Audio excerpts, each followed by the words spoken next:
HITA for ruining my sister's engagement party because I brought my service dog. Okay, Reddit, I need some serious perspective on this.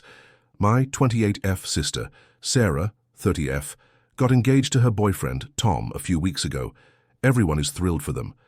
They decided to have an engagement party at her fiancé's parents' house, a pretty fancy place with a big garden. I have a service dog, a golden retriever named Gus.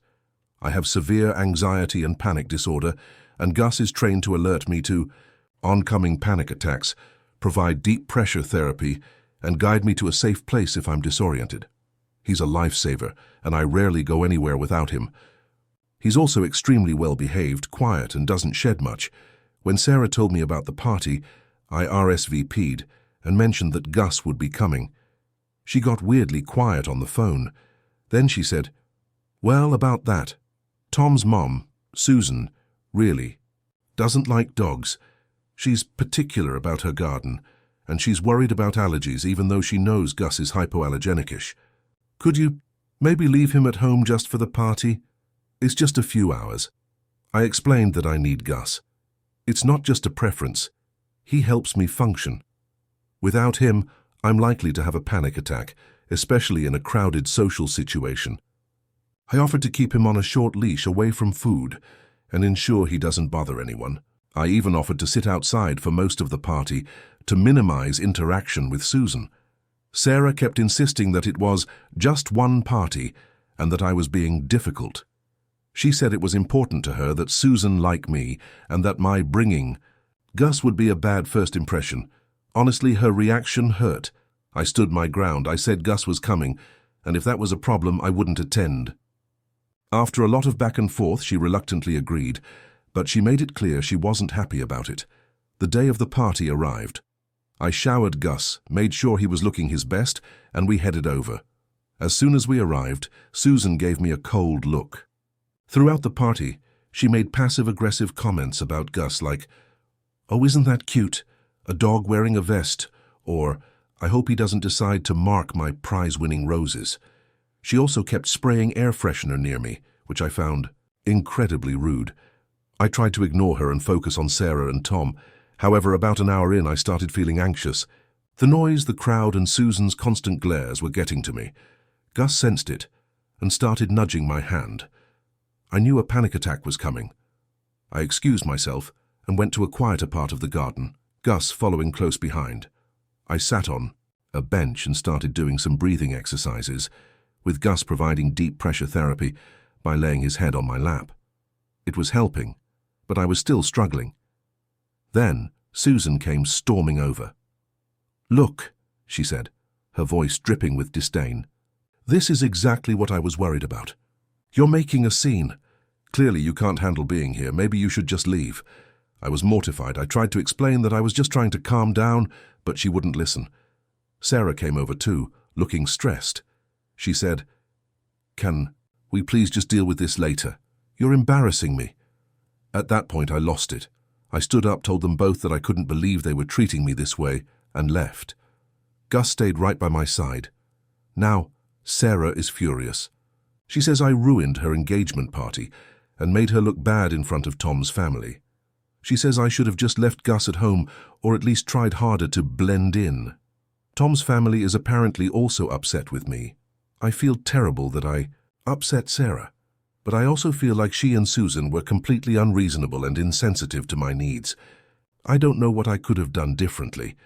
So Reddit, ATA for bringing my service dog to my sister's engagement party and ruining it, edit. Wow, I didn't expect so many responses. Thank you all for your input. To clarify a few things, Gus is fully trained and certified as a service dog. I have all the documentation. I did try to explain to Sarah and Susan beforehand why I need Gus, but they didn't seem to understand or care. I understand that Susan has a nice garden, but my mental health is more important. I am already in therapy. For my anxiety and panic disorder, Gus is part of my treatment plan. Edit 2. Sarah just called me and she's even more angry. She said Tom's mom is now saying that I brought the dog on purpose to sabotage their party and that I'm jealous of her. Happiness, I am honestly speechless. This is getting ridiculous. Edit 3. After some of the advice I got here, I decided to send Sarah a message apologizing for causing a scene, but also reiterated that Gus is a necessary part of my life. I told her that I hope we can find a way to move forward and that I love her. She hasn't responded yet. Still waiting. I feel like this is only going to get worse. ATA for bringing Gus. Kai Tao for refusing to let my Esil name her baby after my dead dog. Okay, throwaway because my family already uses Reddit and I really don't want this plastered everywhere. I, 32F, have a pretty close-knit family. My brother, Liam, 35M, just had a baby with his wife, Sarah, 33F. The baby is absolutely gorgeous and everyone is over the moon. The issue is the name. They named her Bailey. Now, Bailey is a perfectly nice name. Except, Bailey was also the name of my dog, my beloved golden retriever, Bailey, who passed away 2 years ago due to cancer. I was absolutely heartbroken. She was my best friend, my furry shadow for almost 14 years. Losing her was like losing a family member. When Sarah told me they were naming the baby Bailey, I was stunned. I even laughed nervously, thinking it was a joke. She just smiled serenely and said, "We just loved the name. It's so sweet and classic." I tried to be polite, but I couldn't help but say, "But that was my dog's name." Sarah just brushed it off. "Oh, we know. We thought it was a nice way to honor her memory. She was a great dog." Honor her memory? My dog's memory? With their child, I told them, maybe a bit too strongly, that I thought it was incredibly insensitive and inappropriate, that Bailey wasn't just a dog, she was a huge part of my life, and naming their child after her trivialized that loss. I suggested they consider other names. There are literally millions of baby names out there. Liam tried to mediate, saying they really loved the name and didn't mean to upset me. He said Bailey was a part of the family, and they saw it as a harmless tribute. Since then, things have been tense. Sarah is giving me the cold shoulder, and Liam keeps trying to get me to see their point of view. My parents are also saying I'm overreacting, and that I should just be happy for them. They say I'm making Sarah feel bad, especially postpartum. Honestly, I feel like they're disregarding my feelings. It feels like they took something deeply personal and defiled it almost. I feel like they're minimizing my pain and grief over losing Bailey. So ATA for refusing to be okay with them naming their baby after my dead dog? Am I being overly sensitive and selfish? Should I just let it go for the sake of family harmony? I'm starting to feel like I'm going crazy. Edit. Okay, wow. Thanks for the responses so far. A few clarifications based on the questions I'm seeing. No, I didn't explicitly tell them not to use the name. Hindsight is 20/20, I guess. I was so blindsided that I didn't think I needed to. I figured the inherent weirdness of it would be obvious. Yes, I did talk about Bailey a lot when she was alive, and for a while after she passed. She was a big part of my life, and I was grieving. Liam and Sarah were generally supportive at the time. They were aware of how much Bailey meant to me. They saw me cry my eyes out when we had to put her down. I haven't been outwardly rude to Sarah or the baby. I'm trying to be civil, but it's hard to fake enthusiasm about the name. I've mostly been avoiding them since the initial conversation. I haven't brought it up with anyone outside of my immediate family. The fallout within the family is already bad enough. Edit 2. I've been reading all the comments and I appreciate the different perspectives, even the ones calling me an AH. I think I need to recalibrate my approach. I still feel strongly about this, but I also recognize that I can't force them to change the baby's name. Maybe focusing on finding a way to express how deeply this affects me, rather than just demanding they change it, is the way to go. Thanks for the food for thought. I'll update if anything changes. ATA for assuming my roommate's emergency was a scam, and not offering to help when she asked me for $500. I, 28F, live with 2 roommates, Rachel, 27F, and Mike, 29M, in a house we all rent together. We've been living together for about a year now, and overall it's been a pretty smooth experience. We all get along, split the bills evenly, and respect each other's space. Last night I was home alone when Rachel sent me a text saying she was in a bit of an emergency and needed my help. She asked if she could borrow $500 from me ASAP. I was surprised, as we don't really lend each other money, but I asked her what was wrong. She called me and explained that she'd been in a car accident on her way home from work, and her car was totaled. She said she was okay, but the other driver was uninsured, and she needed the money to cover the deductible for her insurance to cover the rest of the damages. She sounded shaken, but not hysterical or anything. However, as she was explaining the situation, I noticed a few red flags. First, she'd told me a few weeks ago that she was thinking of cancelling her insurance because it was too expensive. Second, she didn't sound like she was in a lot of distress, considering she'd just been in a car accident. And third, she asked me to send her the money via Venmo, which seemed weird to me. I told her I'd think about it and get back to her. As soon as we hung up, I started doing some research. I looked up the phone number for her insurance company and called them to verify her story. They told me that Rachel had indeed filed a claim, but it was still being processed, and they hadn't received any information about a deductible yet. I also did some Googling and found out that there's been a scam going around where people fake car accidents and then ask their friends or family for money to cover the damages. It seemed suspiciously like Rachel might be trying to scam me. I decided not to send her the money, and instead I texted her back saying that I'd talked to my bank and they were being super strict about lending money to friends, so I couldn't help her out. I didn't want to accuse her directly of scamming me, but I didn't want to give her the money either. Fast forward to this morning, Rachel came home and we had a bit of a confrontation. She was furious that I hadn't sent her the money, and she accused me of not being a good friend. She said I should have just trusted her and lent her the money. Mike was there too, and he kind of took her side, saying that I should have been more understanding. But here's the thing. Rachel has a history of being irresponsible with money. She's always overspending, and she's had trouble paying her share of the rent on time before. So when she asked me for $500, I wasn't just skeptical because of the potential scam. I was also skeptical because of her past behavior. When Mike and Rachel started ganging up on me, I told them about my concerns and my research. Mike seemed taken aback, but Rachel just got defensive and said I was being paranoid and accusatory. She claimed she was telling the truth, and I was just being a bad friend. The argument escalated, and eventually, Mike suggested we all take a break and calm down. Rachel stormed off to her room and Mike followed her to try to calm her down. Now I'm feeling pretty guilty and uncertain. Was I right to be skeptical, or was I just being a jerk? Should I have just lent her the money and trusted her?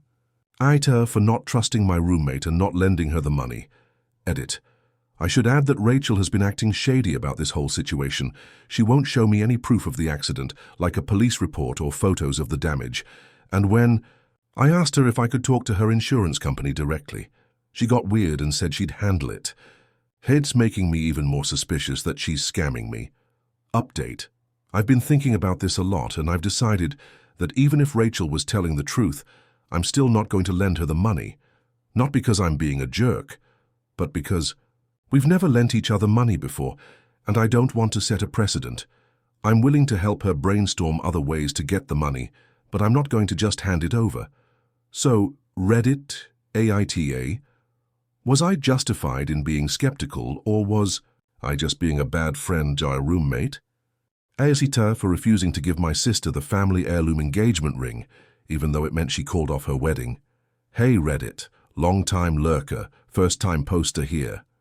I'm a 32-year-old woman, let's call me Alex for anonymity, and I need some outside perspective because my family is tearing me apart right now. This whole mess has been brewing for years, and I honestly don't know if I'm the asshole for standing my ground or if I should have just caved to keep the peace. Buckle up because this is going to be a long one. There's a lot of history, and I want to make sure I give you all the context so you can judge fairly. First, some background. My family isn't huge, but we're close, or at least we used to be. I'm the oldest of 3 kids, me, my sister Emily, 28, and our brother Mike, 25. Our parents were high school sweethearts who built a modest life in a small town. Dad worked as a mechanic, and Mom was a teacher. They weren't rich, but they valued family traditions and passed down stories about their own parents. One of those traditions was this antique engagement ring that's been in the family for generations. It's not some flashy diamond. It's a simple gold band with a small emerald stone set in this intricate floral pattern. According to family law, it was my great-grandmother's who got it from her husband back in the 1920s. It's got sentimental value more than monetary, probably worth a couple $100 at most, but to us, it's priceless. When I was a kid, Mom always talked about how the ring would go to the first daughter who got engaged. She said it symbolized the family's enduring love and commitment. I remember her showing it to us when we were little, warning us to treat it with care because it represented our heritage. Fast forward to now, and that ring has become the center of a massive family feud. Let me start from the beginning. About 5 years ago, I got engaged to my now husband, Ryan. We'd been dating since college, and when I proposed, yeah, I did the proposing, go girl power. I asked Mom if I could use the family ring. She was thrilled and handed it over without a second thought. We had a beautiful wedding, and I wore the ring proudly. Ryan and I have been happily married for 4 years now, and life is good. We have a house, 2 dogs, and we're talking about starting a family soon. Enter Emily. She's always been the more dramatic one in the family. As kids, she was the artist, always drawing, writing poems, and dreaming big. I love her to bits, but she's got this tendency to make everything about her. Anyway, last year, Emily started dating this guy. Let's call him Jake. He's a nice enough dude, works in IT, and they seemed pretty serious. A few months ago, Jake proposed to her during a romantic trip to the mountains. Emily was over the moon and immediately started planning the wedding. That's when things got complicated. Emily called me one evening, all excited, and said, "Alex, I want the family ring for my engagement. It's tradition, right? The first daughter and all that." I was caught off guard. I was already wearing it. I explained that I'd used it for my engagement and that it was now part of my marriage. But she insisted that the tradition was for it to be passed down each time, not kept forever. She argued that since I'm married, I should give it back so she could use it for her big day. I tried to be reasonable. I told her that Mom had given it to me outright, and it wasn't like it was on loan. Plus, Ryan and I had built our life around that ring. It's become a symbol of our commitment. I offered to let her borrow it for photos or something, but she flipped out. She said I was being selfish and that I was hoarding family history. We argued for hours on the phone, and it ended with her hanging up on me. A few days later, Mom got involved. She called me and said she understood my perspective, but that family harmony was more important. She suggested I give the ring to Emily just for the engagement period and take it back after the wedding. I felt torn. On one hand, I didn't want to cause a rift, but on the other, the ring is mine now. It's not just an object, it's tied to my own memories. Dad, who usually stays out of these things, chimed in too, saying that traditions evolve and maybe I should let it go. But here's where it gets messy. I said no. I told them I appreciated their input, but I wasn't comfortable handing over something so personal. Emily took this as a personal betrayal. She started texting me non-stop, calling me names like greedy and unfamily-like. She even went on this rant about how I've always been the favorite child because I'm the oldest and more responsible, and now I'm rubbing it in her face. Mike, our brother, tried to play mediator. He's always been the peacemaker. He called me and said, "Alex, just give her the ring. It's not worth the drama." I explained my side, but he didn't get it. He thought I was being petty. This led to a big family group chat blow-up, where everyone was yelling at each other via text. Mom eventually had to step in and say we needed to cool off. Things escalated when Emily decided to plan her wedding without the ring. She announced on social media that she was getting married and posted all these Pinterest boards. But then, a couple of weeks ago, she called off the entire wedding. Apparently, not having the family ring made her question everything. She told Jake that if she couldn't have the proper engagement symbol, the marriage wasn't meant to be. Jake was devastated, and now he's moved out of their shared apartment. You can imagine the fallout. Emily blamed me entirely. She said that my refusal ruined her relationship and that I'm responsible for her heartbreak. She even told our extended family that I'm a monster who values a piece of jewelry over her happiness. Aunt Linda, who I've always been close to, sent me a message saying, "Alex, you could have just given it to her. Now look what's happened." Dad hasn't spoken to me since, and Mom is walking on eggshells. I feel awful, Reddit. I never meant for this to blow up like it did. Deep down, I know Emily has her own issues. She's had a history of dramatic breakups and always seems to tie her self-worth to big gestures. But is that my fault? Am I the asshole for holding on to something that was given to me? Or should I have sacrificed my feelings for the sake of family tradition? Let me try to break this down further, because I know AITA posts need all the details. Growing up, Emily and I were always competitive. I was the straight-A student, captain of the soccer team, while she was the creative one who struggled with school but excelled in art. Our parents tried to treat us equally, but I always felt like Emily got away with more because she was sensitive.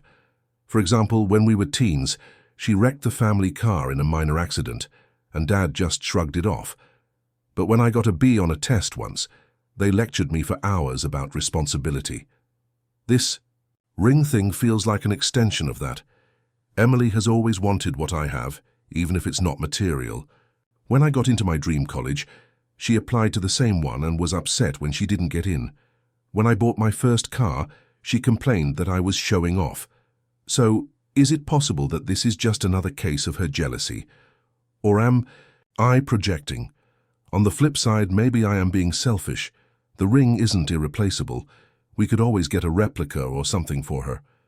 But it's the principle. Mom gave it to me as a gift, not a loan. Plus, Ryan supports me 100%. He said, "It's your ring, and if Emily can't respect that, that's on her." But he's biased, obviously. Now, the wedding was supposed to be in 6 months, and everything's cancelled. Emily's in therapy, which is good, but she's still not speaking to me. I offered to talk it out, but she blocked me on everything. Mike thinks I should apologize and give her the ring now, even if it's too late for the wedding. Mom suggested we have a family meeting, but I'm dreading it. So, AETA here? Be honest, I can take it. I just need to know if I screwed up by not giving in, or if I'm right to stand my ground. Thanks for reading this novel. I know it's a lot, but I wanted to give the full picture. TLDR. I refused to give my sister the family heirloom engagement ring that I already used for my wedding, and now she's called off her own wedding and blames me for ruining her life. KTA for cutting off my entire family after they turned my wedding into a complete disaster and refused to apologize. Hey Reddit, long-time lurker, first-time poster here. I'm 28F, and I need some outside perspective because I'm seriously questioning if I'm the asshole in this situation. My husband, 28mem, let's call him Alex, and I got married last year, and what should have been the happiest day of our lives turned into a nightmare thanks to my family. I ended up cutting them all off, my parents, my siblings, even some extended relatives, and now I'm wondering if I overreacted. AETA, first some background to set the stage. I grew up in a pretty chaotic household. My parents, Mom is 52F, Dad is 54M, had me when they were young, and they always prioritized their own lives over us kids. I have 2 siblings, an older brother, 30M, Jake, who's always been the golden child, and a younger sister, 25F, Emily, who's kind of a wild card. Our family isn't super close. We have a lot of unresolved issues, like how Dad was always working, and Mum was more focused on her social life than parenting. As a result, I basically raised myself and learned to be independent early on. I met Alex in college, and he's been my rock ever since. He's from a tight-knit family that actually communicates and supports each other, which was a total culture shock for me at first.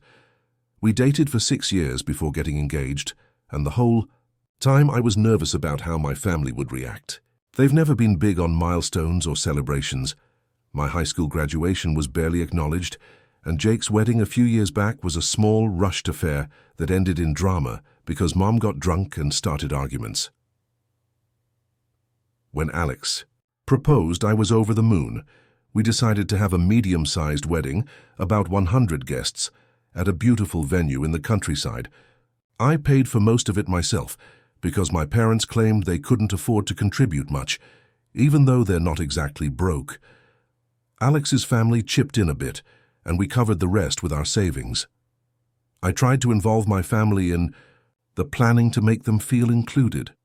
I asked Mom to help with the guest list, and she insisted on inviting a bunch of her friends and distant relatives I barely know. I said, okay, figuring it was her way of showing interest. Jake wanted to be involved in the bachelor party planning, which was fine, but he kept pushing for extravagant stuff we couldn't afford. Emily, on the other hand, was mostly absent from the conversations, saying she was too busy with her own life. Fast forward to the wedding day. Everything was perfect at first. The venue was stunning with wildflowers everywhere and a scenic view of the hills. I spent months planning every detail, the flowers, the music, the menu, to make it personal and meaningful. Alex and I wrote our own vows, and we even included a nod to our shared love of hiking by having a small ceremony trail walk beforehand. My family was there, dressed nicely, and I thought maybe this would be the event that brought us closer. But, oh, was I wrong? It started small. During the rehearsal dinner the night before, Jake got into an argument with one of Alex's cousins over politics. Jake's always been opinionated, and he wouldn't let it go, even though I begged him to drop it. Mom had to step in, but instead of diffusing the situation, she took Jake's side and made snide comments about Alex's family being stuck up. I was mortified, but I brushed it off as pre-wedding jitters. Then, on the actual day, things escalated. During the ceremony, Emily decided it was a great time to pull out her phone and start live streaming the whole thing on social media without asking. I mean, I get that weddings are shareable, but she was zooming in on people's faces and making commentary like it was her own event. Alex's grandma, who's pretty private, got upset and asked her to stop, but Emily just laughed it off. I had to interrupt my own vows to deal with it, which threw off the whole flow. Worse, Mum and Dad were seated in the front row, and they spent the entire ceremony whispering to each other and checking their phones. I could see them out of the corner of my eye, and it made me so anxious. After the I-dos, during the reception, that's when it really hit the fan. We had her nice playlist of songs that meant something to us, our first dance song, songs from our college days, etc. But Jake, who was acting as a groomsman, decided to hijack the DJ setup. He started requesting songs that were his favorites, like heavy metal tracks that clashed with the vibe, and even got the DJ to play one during our first dance. Imagine trying to slow dance to something aggressive and loud. It completely ruined the moment. Alex and I tried to laugh it off, but I was seething inside. Then the real kicker. During the speeches, Jake got up and gave a toast that was more roast than toast. He made jokes about how I'm always the serious one, and how Alex must have a lot of patience to put up with me. He even brought up old family stories that painted me in a bad light, like how I used to get in trouble for sneaking out as a teen, which was exaggerated. The whole room was laughing, but it felt malicious. Alex's family looked uncomfortable, and I could tell they were embarrassed for me. When I confronted Jake later, he said, "Come on, it's a wedding. Lighten up." But it didn't stop there. Mum, who was tipsy by this point, decided to corner me during the cake cutting. She pulled me aside and started complaining about how the wedding was too fancy and that I was trying to show off. She even said I should have let her plan it because she knows what's best. I tried to explain that it was my day, but she just waved me off and said I was being ungrateful for not appreciating her sacrifices. Dad, as usual, stayed silent and didn't back me up. Emily wasn't done either. She got into a fight with one of the waitstaff over the food, claiming her meal was undercooked, and made a scene that had everyone staring. By the end of the night, several guests had left early because of the drama, and Alex and I were both in tears in our bridal suite. We had dreamed of this day for years, and my family turned it into their personal stage. After the wedding, I tried to talk to them about it. I sent a group message explaining how hurt I was and asking for an apology. Jake responded with, "You're overreacting. It was just a bit of fun." Mom called me and said I was too sensitive and that weddings are always chaotic. Emily ghosted me entirely. Dad sent a text saying, "Let's not dwell on it." Not a single apology. I gave them a month to reflect, but nothing changed. So I made the decision to cut them off. I blocked their numbers, unfriended them on social media, and told Alex's family not to invite them to any events. It's been 6 months now, and I feel a mix of relief and guilt. On one hand, I've never been happier without their constant drama. Alex and I are thriving. We're talking about starting a family soon. On the other hand, I keep wondering if I was too harsh. Maybe I should have forgiven them. After all, family is family. Or did they cross a line that can't be uncrossed? Aita for cutting them off? I know weddings can be stressful, and maybe I set unrealistic expectations, but it feels like they deliberately sabotaged my big day. Help me out, Reddit. What's your judgment? TL.dr. My family ruined my wedding with arguments, inappropriate behavior, and no apologies, so I cut them off. AETA update after some reflection. Wow, I didn't expect this to blow up, but thanks to everyone who's commented so far. For those asking, yes, I have a therapist now, and she's helping me process this. Also, to clarify, Alex has been amazing through all of this. He's the one who encouraged me to post here. Simulated comment section for completeness, as this is a story. You throwaway IT helper, NTA. Your family sounds toxic as hell. You don't owe them anything after they disrespected you on your wedding day. Cutting them off is self-protection, not assholery. You family drama queen 999, ESH. Yeah, your family was out of line, but cutting them off completely seems extreme. Maybe try family therapy. Your wedding survivor, 2023 NTA. I had a similar experience. My in-laws ruined our reception and we went low contact. You're not overreacting. You're setting boundaries. You asshole detector 3000 YTA for not expecting your family to be themselves. Weddings bring out the worst in people. You should have planned for it. You Redditor for life, NTA. Life's too short for people who don't respect you. Good on you for prioritizing your mental health. Theater for exposing my family's dark secret at my sister's wedding rehearsal dinner, even though it ruined everything. Hey Reddit, first-time poster here, long-time lurker. I'm 28F, and I'm honestly losing my mind over this. I need some brutal honesty. Because my family is divided, my relationships are in shambles, and I don't know if I'm the villain in this story or just the messenger. This is going to be a long post, like grab your popcorn because we're talking family drama, secrets, betrayals, and a wedding that turned into a total disaster. If you're here for a quick read, sorry, but I need to lay it all out to get proper advice. Aita, let me start with some backstory. I grew up in a pretty typical suburban family in the Midwest. My parents, Dave, 55M, and Linda, 53F, got married. Young and had 3 kids, me, the oldest, my sister Emily, 26F, and my brother Jake, 24M. We weren't rich, but we had a stable life. Dad worked as an engineer, Mum was a teacher, and we lived in a modest house with a big backyard. Emily and I were always close. She's my best friend and the golden child of the family.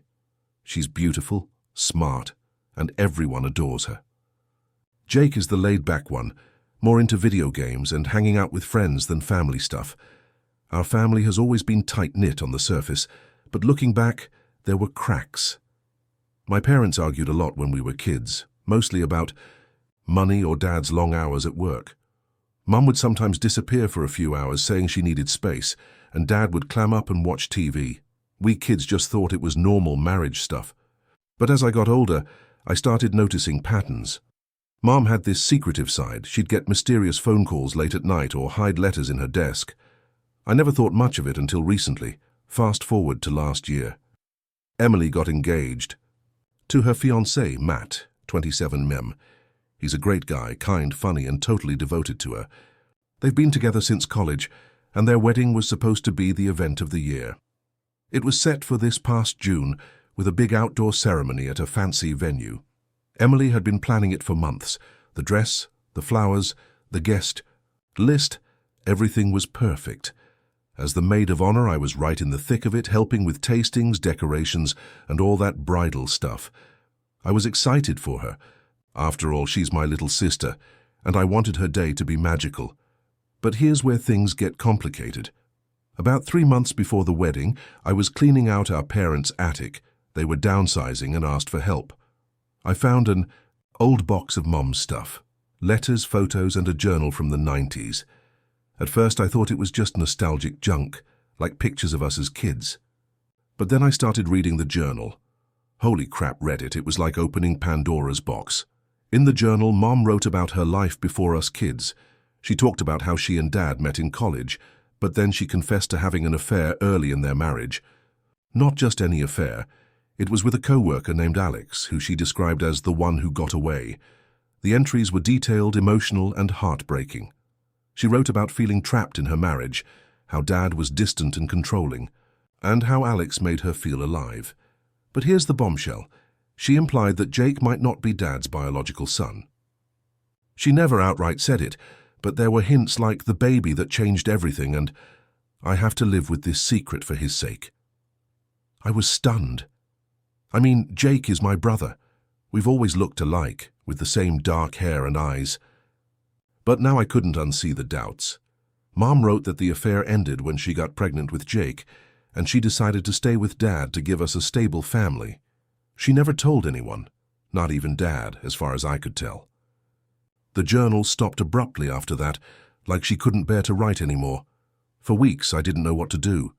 Should I confront Mom, tell Dad, or just bury it and pretend I never read it? I confided in my boyfriend, Ryan, 29M, who's been my rock for the past 4 years. He's the level-headed type, always telling me to think things through. He said I should talk to Mom privately before doing anything rash. So I did. One evening, when everyone else was out, I sat her down and showed her the journal. She broke, down crying, admitting everything. She confirmed that Alex was Jake's biological father and that she'd cut off all contact with him after Jake was born. She begged me not to tell anyone, saying it would destroy the family. "We've built a good life," she said. "Jake is happy. Your father is a good man, and this secret has kept us together." I was torn. On one hand, I understood her point. Jake adores Dad, and they've always had a great relationship. Dad has no idea, and Mum swore it was a one-time mistake. But on the other hand, secrets like this eat away at you. What if Jake ever wanted to know his real heritage? What if Dad deserved to know the truth? I promised Mom I'd think about it, but deep down I knew I couldn't just let it go. Enter the wedding drama. Emily's rehearsal dinner was 2 days before. The big day, at a nice restaurant rented out for the family. It was supposed to be a joyful event. Toasts, laughs, and bonding. But I was a mess. The secret was weighing on me heavily, and I kept thinking about how fake everything felt. Here we were, celebrating love and family, but our family was built on a lie. During dinner, things escalated. We were all seated at a long table, with wine flowing and speeches starting. Emily's future in-laws were there, along with our extended family, aunts, uncles, cousins. Dad gave a sweet toast about how proud he was of Emily, and how family means everything. That's when I snapped. I don't know if it was the alcohol or the pent-up emotion, but I stood up and blurted out, "What? About the family secrets, Dad? Like the one about Jake not being your real son?" The room went dead silent. You could hear a pin drop. Mom's face turned white. Dad looked confused, and Jake just stared at me like I'd grown 2 heads. Emily whispered, "What the hell, sis?" But I kept going. I explained everything, the journal, the affair, the possibility that Alex was Jake's dad. I didn't mean for it to come out like that. I thought maybe it would be a cathartic moment like in the movies. But oh God, it was a disaster. Dad stood up, his face red with anger, and demanded to know if it was true. Mom started sobbing and confessed right there in front of everyone. Jake looked shell-shocked. He got up and left the restaurant without a word. Emily was furious with me, screaming that I ruined her wedding. Matt tried to calm her down, but it was chaos. Aunts and uncles were whispering, some defending Mom, others calling me out for being insensitive. The rest of the night was a blur. Dad and Mom had a massive fight outside, and he ended up leaving in his car. Jake didn't come back, and I later found out he went to a friend's house.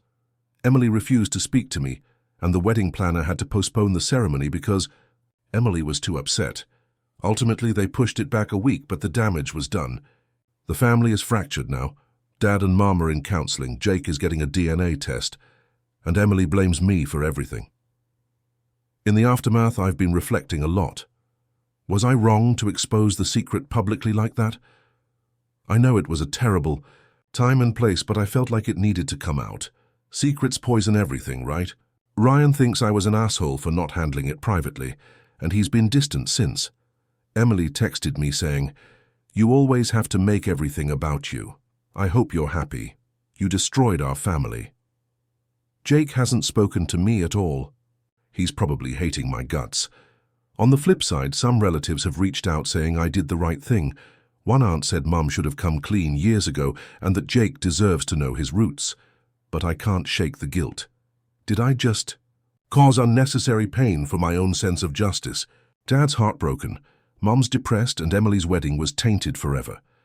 So Reddit, AETA here, was I justified in revealing the truth, even if it wrecked the family dynamic, or was I a selfish jerk for timing it so poorly and making it public? I really need your input because I feel like I'm losing everyone over this. Thanks for reading this novel. I appreciate any advice. TLDR, I found out my mom had an affair and that my brother might not be my dad's biological son. I confronted it at my sister's wedding rehearsal dinner, causing a huge scene and ruining everything. Aita, AITA for not inviting my sister to my wedding after she ruined my last big life event. Hey everyone, long-time lurker here, first-time poster. I, 28F, am getting married in 6 months to my fiancé, Alex, 30 and I'm absolutely over the moon about it. But as the planning ramps up, I've hit a massive roadblock with my family and now I'm second-guessing everything. The issue is my sister, Emily, 26F, and whether I'm being a total jerk for excluding her from the wedding. I need your honest opinions because my head is spinning from all the guilt-tripping and drama. First, some background to set the stage. Emily and I grew up in a pretty typical suburban family. We were close as kids, best friends really. We shared everything, from clothes to secrets. Our parents always pushed the sisterly bond thing, like we were supposed to be inseparable, no matter what. But things started to change when we hit our teens. Emily became, well, let's say, more self-centered. She'd always find a way to make things about her, even when they weren't. For example, when I got into my dream college, she threw a fit because she didn't get in anywhere as prestigious, and suddenly my achievement became bragging in her eyes. Our parents just brushed it off as sibling rivalry. Fast forward to my early 20s. I was dating this guy, let's call him Mike, for about 2 years. He was great, kind, supportive, and we had a lot in common.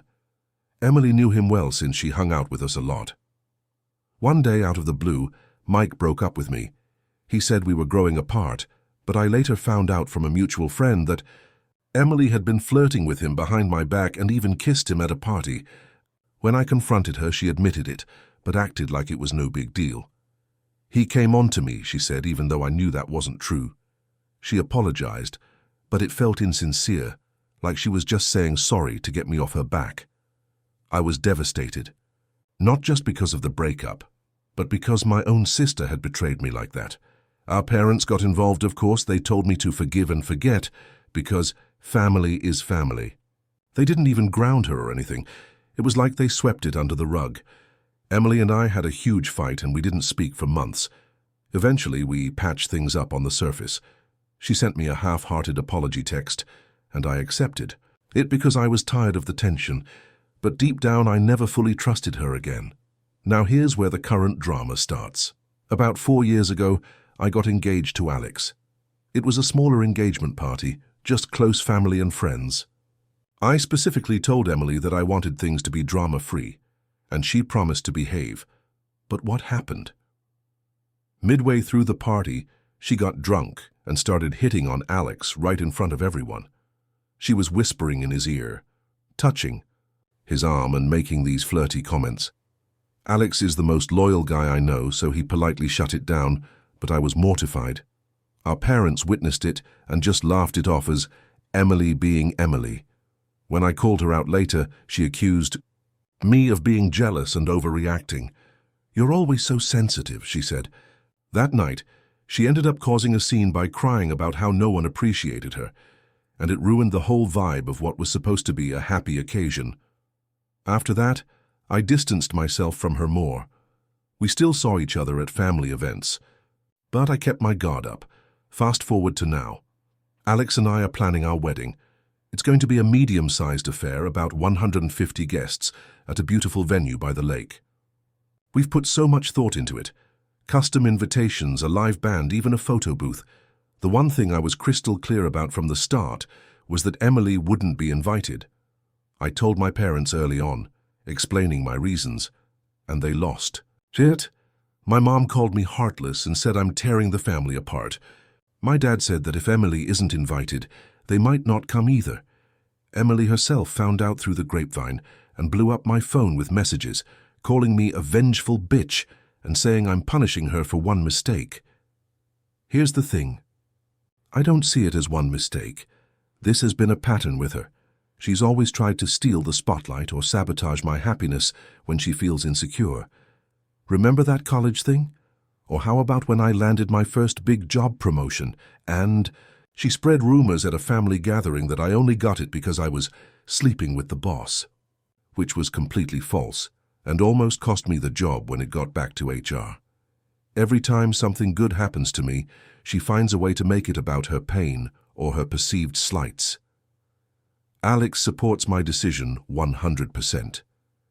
He thinks it's my wedding, and I should have the right to decide who attends. But now the family pressure is intense. My aunt, who's always been on my side, even suggested I invite Emily and just keep an eye on her. But I don't want to spend my wedding day worrying about what she might do. What if she shows up drunk and tries to cause a scene again? Or worse, what if she tries to flirt with Alex or one of the groomsmen? I can't handle that stress on what's supposed to be the happiest day of my life. On the flip side, I feel guilty. She's my sister, and maybe I'm being too harsh. Our parents keep reminding me of all the good times we had as kids, like building forts in the backyard or going on family vacations. They say I'm holding a grudge, and that real family forgives. But honestly, I've tried forgiving her multiple times and she just keeps crossing lines. Therapy has helped me a lot. I've been going for the past year to work through this stuff, and my therapist says it's okay to set boundaries, even with family. So, AETA for not inviting my sister to my wedding. Am I being petty and unforgiving, or am I protecting myself and my special day? I'm really torn here. The wedding is paid for, invitations are going out soon, and I need to know if I'm in the wrong before I finalize the guest list. Thanks in advance for your judgments. TL. TR. My sister has a history of sabotaging my happy moments, like flirting with my ex and my fiancé at events, so I didn't invite her to my wedding. Now my family is furious, and I'm wondering if I'm the asshole. Simulated comments section 2. Make this feel like a real Reddit thread. I've added some fictional comments from users. These are based on typical ETA responses, with votes and judgments. Comment by UNTA Queen 2223 NTA. Holy crap, OP, your sister sounds like a walking red flag. You've given her multiple chances, and she keeps betraying you. It's your wedding, your day to celebrate with people who actually support you. Inviting her would just be inviting drama, and you don't owe her a spot at your event just because you're related. Your parents are enabling her behavior by not holding her accountable, which is messed up. Stand your ground. If they don't come because of it, that's on them, not you. Protect your peace. Reply by you throwaway. Wedding drama 99. Thanks so much for my this. It's validating to hear that I'm not overreacting. I just wish my parents saw it that way. They've always babied her and it's exhausting. Comment by UYT sometimes ESH. Everyone sucks here. Look, I get that your sister is a pain, but cutting her out completely seems extreme. Families are complicated and yeah, she's messed up, but you're also holding on to grudges that are years old. Have you tried talking to her one-on-one, like in therapy together? Your parents are AH for not mediating better, and she's definitely TA for her actions, but you're letting this poison your whole family dynamic. Weddings are about unity, not division. Reply by you throwaway wedding drama 99. We did try family therapy once, but she bailed after the first session and called it dumb. I don't think she's interested in fixing things. She just wants things to go her way. Comment by you family first forever. NAH. No assholes here. This is a tough one. On one hand, your sister sounds toxic, and you have every right to protect your boundaries. On the other, family is forever, and excluding her might create a rift that lasts longer than the wedding. Maybe compromise. Invite her, but set clear ground rules, like no alcohol or something. But ultimately, it's your call. Reply by you, throwaway, wedding drama 99, the E. No alcohol thing is a good idea in theory, but I know she'd find a way around it. Plus, it's my wedding. I shouldn't have to police her. Comment by you, Redditor for Justice.nta, 100%. I've got a similar story with my own sibling, and let me tell you, sometimes you have to prioritize your mental health. Your sister doesn't respect you, and inviting her would be like handing her the keys to ruin your day. Block her number if you have to, and enjoy your wedding with the people who matter. Your parents need to grow up and stop guilting you. Comment by you, Drama Llama 101YTA. Life's too short to hold grudges like this. Yeah, she messed up, but who hasn't? If you don't invite her, you're just perpetuating the cycle of family drama. Suck it up, invite her, and move on. Otherwise, you'll regret it later. Reply by you, throwaway wedding drama. I appreciate the perspective, but I don't think it's that simple. I've tried moving on, and she keeps hurting me. Comment by you, wedding survivor, Thane7NTA. I didn't invite my toxic cousin to my wedding, and it was the best decision I ever made. The day was perfect without the drama.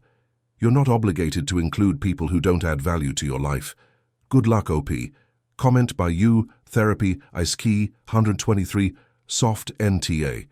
It sounds like you've got valid reasons, but have you considered the long-term effects? Weddings are one day, but family is forever. Maybe use this as an opportunity to set boundaries instead of walls. Still, based on what you've said, you're not the AH for protecting yourself. ITA for refusing to let my sister crash at my house after she wrecked her life for the third time. Even though my family is calling me heartless. Hey Reddit, long-time lurker here, first-time poster. I, 28F, need some outside perspective because I'm feeling like the biggest villain in my family's story right now.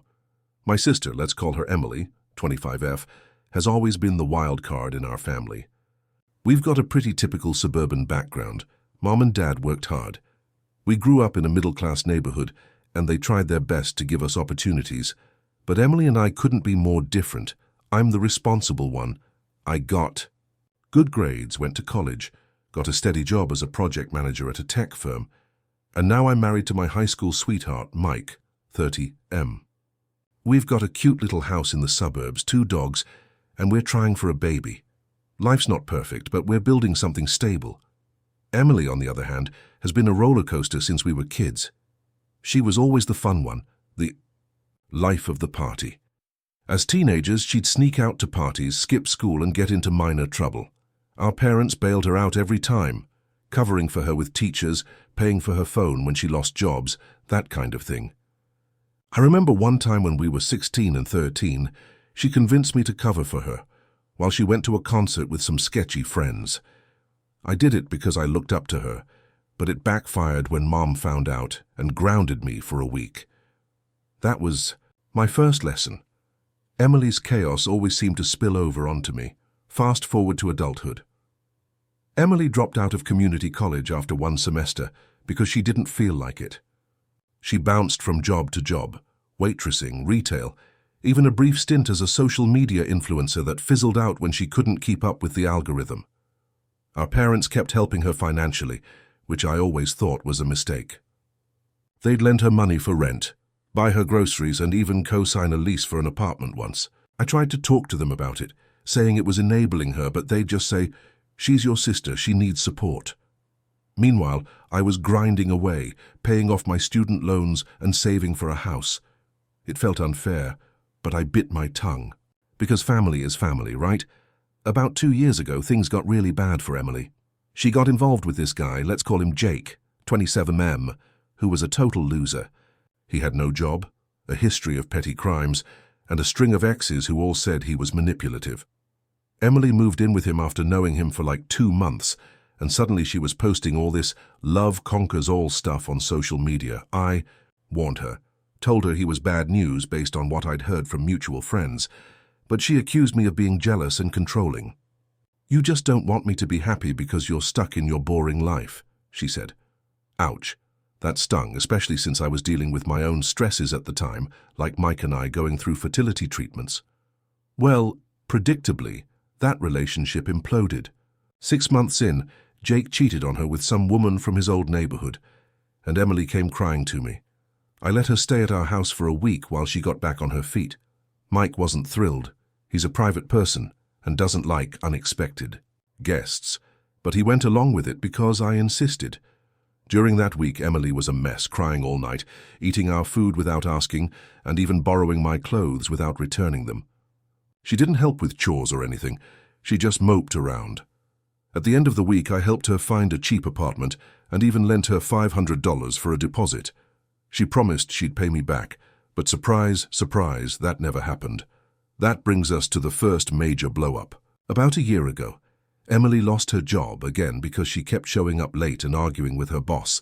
She couldn't pay her rent and got evicted. Who did she turn to? Me, of course. She showed up at my door one evening with a suitcase, tears streaming down her face, begging to stay until she sorted things out. I said no. Not because I didn't care, but because I was pregnant at the time. We'd finally succeeded with IVF, and I needed a stress-free environment. Mike and I had just finished setting up the nursery, and I was dealing with morning sickness and work deadlines. Plus, I knew from experience that a few days with Emily would turn into weeks or months. She flipped out, called me a selfish bitch, and said I was abandoning her like everyone else.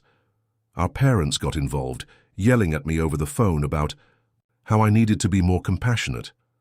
"She's your blood, for God's sake," Dad said. I tried to explain that I couldn't keep being her safety net. It was draining me emotionally and financially, but they didn't get it. In the end, Emily stayed with our parents for a while, and they helped her get another job. Things calmed down, but I felt like the bad guy for months. Now here's where the current drama starts. Last month, Emily's life fell apart again. She and Jake, yes, she got back together with him, SMH, had been living in a rundown rental, but Jake got arrested for shoplifting or something stupid, and they couldn't afford the place anymore. Emily lost her job too. She was working as a barista, but apparently she had creative differences with the manager. So once again, she's homeless and jobless. She called me last week, sobbing, saying she had nowhere to go. "Please, sis, just for a little while. I promise I'll get a job and be out of your hair in no time." I said no, flat out. And that's where I might be the asshole. Let me explain why. First, Mike and I are expecting our first child in a few months. Our house is small and we're already preparing for a baby. Baby-proofing, setting up schedules, all that. Having Emily around would be a disaster. She's not responsible. She'd probably smoke in the house. She's a chain smoker, and I don't want that around a newborn. Leave messes everywhere and bring drama into our lives. Plus, she still owes me that $500 from last time, and she's never acknowledged it. Second, I've got my own issues. Work has been insane. I'm managing a big project that's due soon, and the stress is already high. Mike's been working overtime, too, and we're both exhausted. I don't have the energy to play therapist or parent to my adult sister, and honestly, after the last time, I feel like I've enabled her enough. Every time I help, she just falls back into the same patterns. It's like she's not learning from her mistakes because there's always a net to catch her. When I told her no, she went nuclear. She screamed at me over the phone, calling me heartless and saying I was just like our perfect parents who never understood her. Then she involved the family group chat where she blasted me to everyone. Our parents, our aunt, even some cousins. Mom called me crying, saying, "How could you turn your back on your own sister? What if this was you?" Dad was more diplomatic, but still disappointed, suggesting I at least help her find a shelter or something. I offered to help her look for jobs and apartments online, but I wouldn't let her stay with us. Now the fallout is real. Emily ended up staying in a cheap motel for a few nights, paid for by our parents, but they're struggling financially themselves. They're retirees on a fixed income. She's been posting passive-aggressive stuff on social media, like, "Family is supposed to be there for you, but some people are just cold." A few relatives have sided with her, calling me stingy and unsupportive. Mike thinks I'm in the right, but he's biased. He's always said Emily is a leech and he's tired of her using me. So Reddit Aita here? I feel guilty as hell, like I'm abandoning my sister when she needs me most. But I also know that saying yes would mess up my life and my family stability. Is it selfish to prioritize my own mental health and family over her repeated crises? Or am I just being a heartless sibling? TLDR. My sister has a history of poor decisions and keeps expecting me to bail her out by letting her stay at my house. I refuse this time because I'm pregnant, stressed and tired of enabling her. Now my family thinks I'm the villain. What do you think? Aita? Let me add some more details about my backstory with Emily. Growing up, we were close in some ways. We'd have sleepovers, share secrets, and giggle about crushes. But as we got older, her impulsiveness started causing rifts. Like in high school, she stole money from Mum's purse to buy concert tickets and blamed it on me. I got grounded, and she never fessed up. Or that time she crashed my car, I was letting her borrow it, and lied about it until I saw the damage. I forgave her because she's family, but it built up resentment over time. And let's talk about Jake. He's not just a bad boyfriend, he's manipulative as hell. From what Emily's told me, when she's not defending him, he controls her finances, makes her feel worthless, and then charms her back when she tries to leave. I've offered to help her get out for good, suggested therapy, support groups, even a women's shelter. But she shuts me down. You don't understand our love, she'd say. It's frustrating because I see her repeating the same patterns, and I don't know how to break through to her. On my end, Mike and I have worked so hard for what we have. We met in high school, dated through college, and got married after I landed my first real job. We've been through infertility struggles, which were emotionally draining. The IVF process cost us thousands, and we had to cut back on luxuries just to afford it. Now that we're finally pregnant, I want to protect that bubble. Having Emily around with her drama and instability feels like inviting a storm into our calm. I guess another part of me wonders if I'm overreacting. Maybe I should have let her stay for a short time, like a week, with strict rules. But I know, from past experience, that boundaries with Emily don't work. She'd push them, stay longer, and leave me feeling used. Plus, with a baby on the way, I can't risk it. What about professional help? I've suggested she see a therapist for her impulsivity. Maybe she has undiagnosed issues like ADHD or depression, but she laughs it off. Therapy's for weak people, she says. Our parents never pushed it either, always opting for the quick fix of financial aid. In the end, I'm torn. I love my sister and I don't want her to suffer, but I can't keep sacrificing my well-being for her. So, Reddit, what's your verdict? Aita for drawing the line? Aita for assuming my roommate's emergency wasn't really an emergency and not giving her my car. I, 28F, live with two roommates, Rachel, 27F, and Mike, 29Me, in a 3-bedroom apartment. We all get along pretty well and we've had our fair share of drama, but nothing too out of the ordinary. We split the bills and chores fairly evenly, and we've established a good system. Last night, around 9 p.m., Rachel came into the living room, where I was watching TV, and told me she had an emergency and needed my car. She said her sister was having a crisis, and she needed to go pick her up from her boyfriend's house, which was on the other side of town. I asked her what kind of crisis, and she just said it was personal and that she couldn't talk about it. Now, I've known Rachel for a while, and I've noticed that she has a tendency to be a bit dramatic. She's always having a crisis or being in a state of panic about something, and it often turns out to be not that big of a deal. So when she told me she needed my car for this emergency, I was skeptical. I asked her if it was really an emergency, and she got defensive, saying, "Of course it's an emergency. My sister is having a really tough time and I need to be there for her." I pressed her for more information, asking if her sister was hurt or in danger, and she just shook her head and said, "No, it's just complicated." At this point, I was still hesitant to hand over my car. Not only do I not want to be without a vehicle, but I also didn't want to enable Rachel's potentially dramatic behavior. I told her that I needed to know more about the situation before I could lend her my car, and that I wasn't comfortable just handing it over without more information. Rachel got upset and told me that I was being insensitive and not supportive. She said that I was putting my own needs above her sister's, and that I was being selfish. Mike, who had been quietly watching the exchange, chimed in and said that he thought I was being reasonable to want more information before handing over my car. In the end, Rachel stormed off to her room, saying that she would figure something out and that I was missing the point. I felt a bit bad, but I still wasn't convinced that it was a real emergency. I mean, if her sister was really in crisis, wouldn't she have called 911 or something? Fast forward to this morning, when Rachel emerged from her room and told me that she had ended up calling a ride-sharing service and going to get her sister anyway. She didn't apologize or acknowledge that I had been hesitant to lend her my car, but instead just said that it all worked out in the end.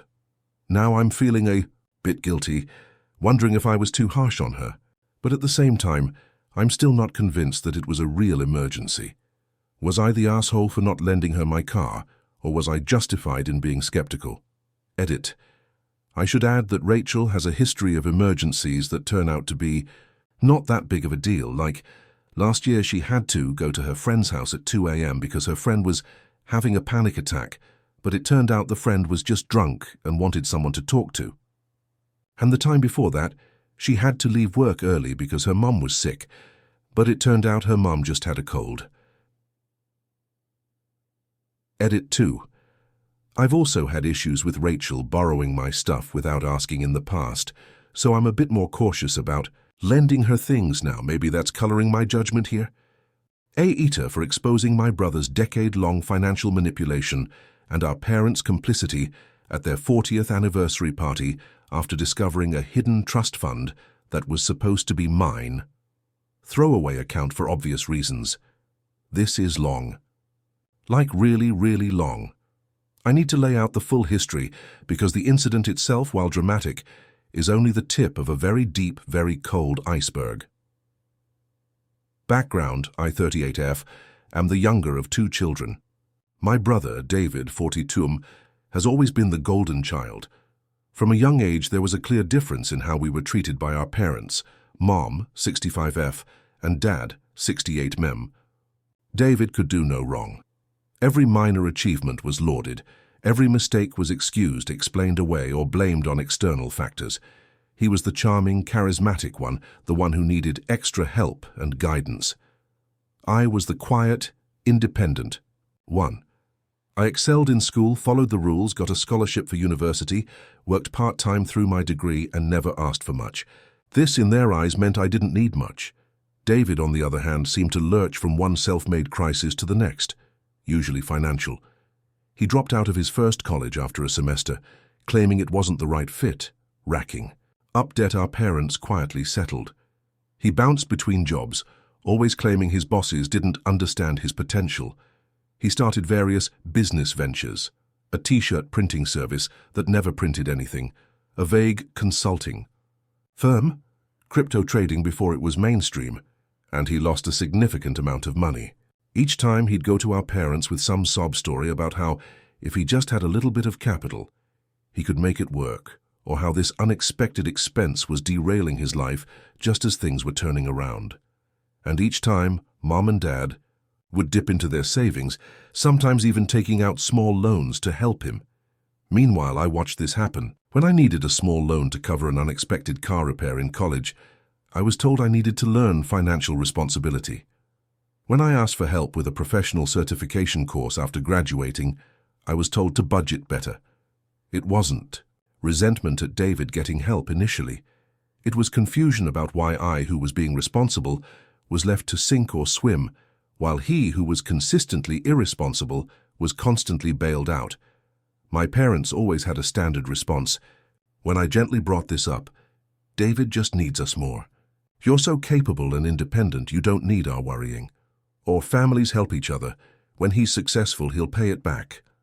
The implication was always that my independence was a reason to neglect me, not a trait to be proud of or support further. Over the years, David's requests became more significant. He got married to Sarah, 40F, who, bless her heart, seemed genuinely unaware of the depth of his financial instability for a long time, or perhaps chose to ignore it. They bought a house they couldn't truly afford, and Mum and Dad apparently contributed a significant chunk to the down payment and closing costs. David lost another job, then another. They had 2 kids, Lily, 10F, and Tom, 7 and suddenly the pleas for money were wrapped in concerns for his children's well-being.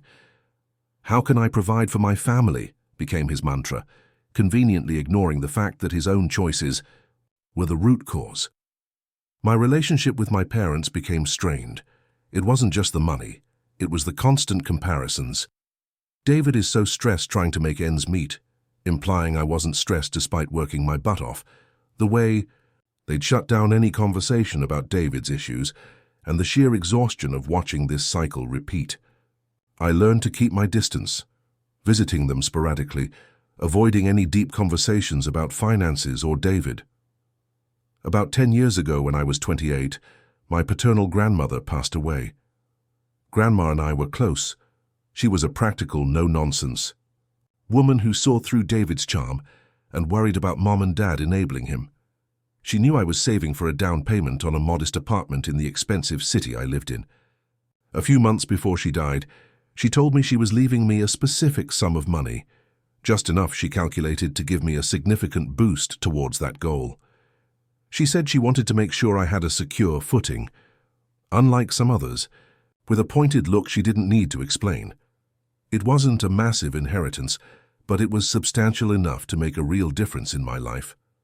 When Grandma's will was read, the money designated for me wasn't mentioned explicitly in the main document the family saw.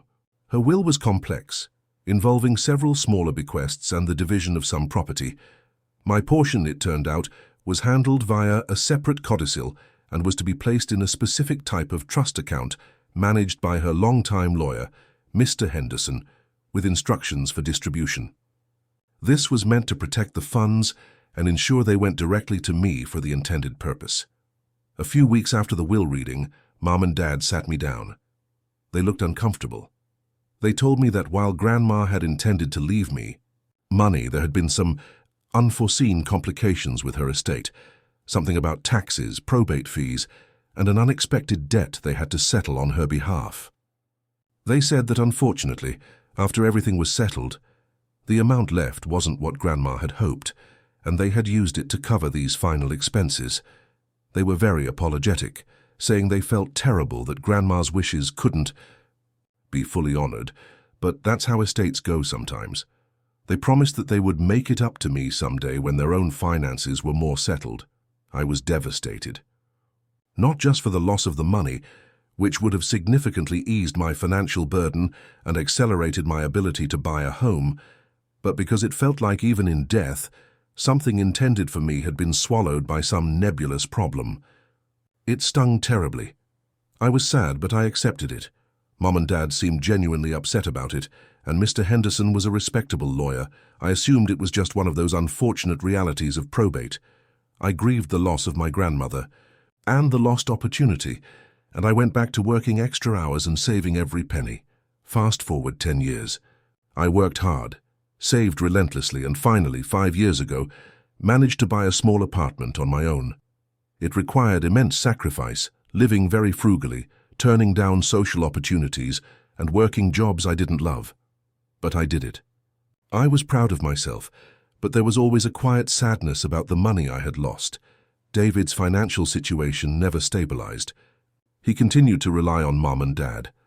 Their retirement savings seemed to have dwindled significantly based on casual comments they'd make. David and Sarah eventually divorced 2 years ago, which was messy and involved more financial drama David put Mom and Dad through.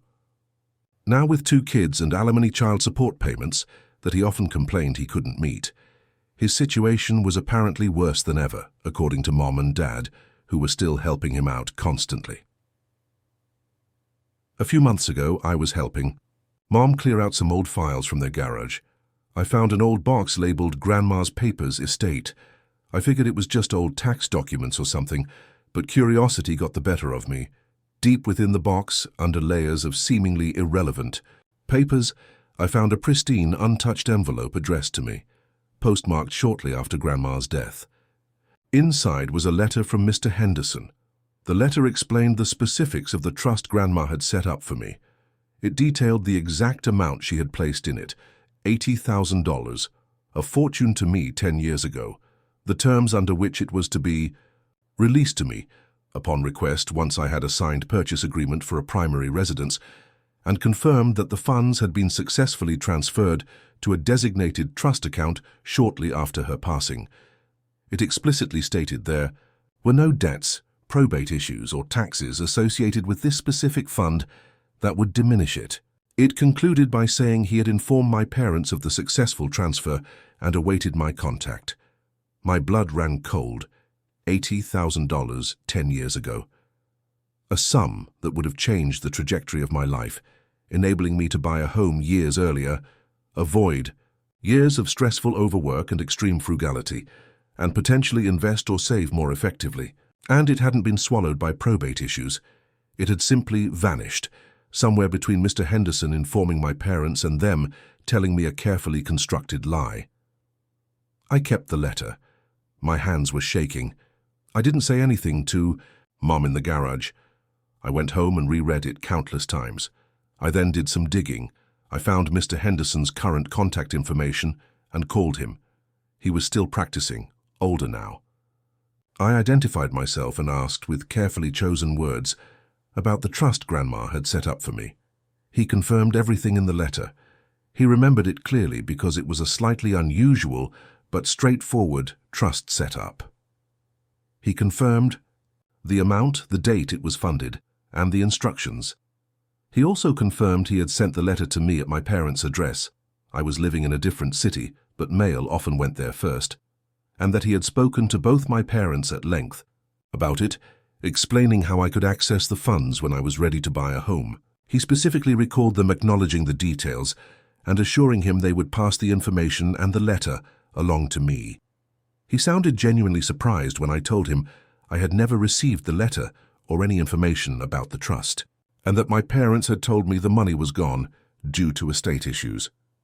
He was professional, but his tone suggested disbelief and concern. He said the funds were accessed about 9 months after he had last spoken to my parents and sent the letter. The request had come from my parents, citing me as the beneficiary, and claiming I needed the funds immediately for a critical investment opportunity, which was not allowed per the trust terms, only a home purchase, but they provided documentation, which in hindsight he realized could have been faked or misleading, and they had power of attorney for certain administrative matters related to the general estate, which they had apparently misused or misinterpreted to access this specific trust. He said in retrospect, he should have required direct contact from me, but he trusted my parents implicitly at the time. The funds were transferred to an account that was not mine, an account number he read out that I didn't recognize. It hit me like a physical blow. They hadn't just failed to give me the money. They had actively lied to me, intercepted information intended for me, and somehow, through deception or misuse of authority, stolen the money from my trust account and taken it for themselves, or far more likely given it to David. I felt physically ill. All those years of struggling, of sacrifice, of quiet resentment suddenly coalesced into a burning sense of profound betrayal. It wasn't just the money, it was the decade of lies, the gaslighting, the fundamental breach of trust by the two people who were supposed to protect and support me. They watched me struggle, knowing they had withheld something that could have eased my burden significantly. They let me believe my grandmother's last gift to me had evaporated when they had made it disappear. I didn't confront them immediately. I needed time to process the sheer scale of the deception. I replayed conversations, looked back at their behavior over the years. It all fit cruelly into place. Their discomfort when the topic of Grandma's will came up, their vague promises to help me out someday, the continued funneling of money to David, while their own finances somehow never seemed to improve. The T. Account number Mr. Henderson gave me. I felt a cold dread. Was it David's? I did more digging. It wasn't easy or ethical, but I was hurting and angry. With some online sleuthing, using details I knew about David's past failed ventures and locations, I managed to find some old, publicly available corporate registration documents for one of his short-lived businesses from around that time. The bank account listed on one of these dormant registrations matched the account number Mr. Henderson had given me as the destination of the trust funds. It wasn't just my parents, it was David too. They had taken my inheritance, the safety net, my grandmother intended only for me, and funneled it into one of David's doomed ventures, likely to help him through whatever crisis he was fabricating then. And they had all kept it a secret, letting me believe the money was gone and watching me work myself to the bone. The pain was unlike anything I'd ever felt. It was a deep, gut-wrenching ache mixed with pure, hot rage. 10 years of my life had been harder than they needed to be because of their actions. 10 years of feeling less than, of questioning why I wasn't worthy of the same support David received, was suddenly illuminated by this monstrous lie. Mom and Dad's 40th wedding anniversary party was scheduled for the following month. They were renting a hall, inviting about 100 people, extended family, their friends, neighbors, colleagues. It was meant to be a big celebration of their life together, their family, their sacrifices for their children. I had already RSVP'd, planning to go and put on a brave face as usual. After my discovery, the thought of sitting there, smiling, listening to toasts about their wonderful parenting and family values, knowing the truth, felt unbearable. I considered confronting them privately again, but my previous attempts to discuss David's issues had always ended with me being shut down or made to feel guilty. A private confrontation about this felt doomed to be met with denial, gaslighting, and minimization. They would twist it, claim I misunderstood, blame Grandma's lawyer, blame the estate, blame me for being ungrateful or greedy. I needed them to understand the gravity of what they had done, and frankly, I wanted them to face some consequence beyond my private anger. The anger festered. The betrayal gnawed at me. I thought about all the times I'd struggled financially, the opportunities I'd missed, the stress I'd endured, while that money, my money, Grandma's gift, had been secretly diverted to my feckless brothers failed. Schemes with my parents' full knowledge and participation. I decided I couldn't let them have their perfect celebration built on a foundation of lies and stolen trust. I didn't meticulously plan a moment, but I knew I needed to say something. I arrived at the party with my partner, Alex, M39, who knew the broad strokes of my family history, but was shocked and furious when I showed him Mr. Henderson's letter and explained my findings. He supported whatever I felt I needed to do. The tea party was in full swing. Music, food, laughter. Mum and Dad were beaming, circulating and accepting congratulations. David and Sarah, his ex oddly, was invited, maintaining some semblance of family unity for the kids, were there with Lily and Tom. Relatives I hadn't seen in years were present. The moment came during the toasts. After a few friends spoke, David got up to give a toast to our parents. He talked about their unwavering support, their generosity, how they had always been there for him through thick and thin, making sacrifices he was only now beginning to understand as a parent himself. He raised his glass, his voice thick with emotion, saying they were the most selfless people he knew. I snapped. All the years of silent resentment, the recent shock and pain, the absolute gall of him standing there praising their selflessness. When I knew the truth, it was too much.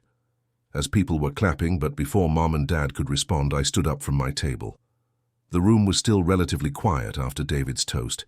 Everyone looked at me, surprised. I walked towards the front where Mom, Dad, and David were standing near the small stage area. Alex had a look of apprehension, but didn't try to stop me.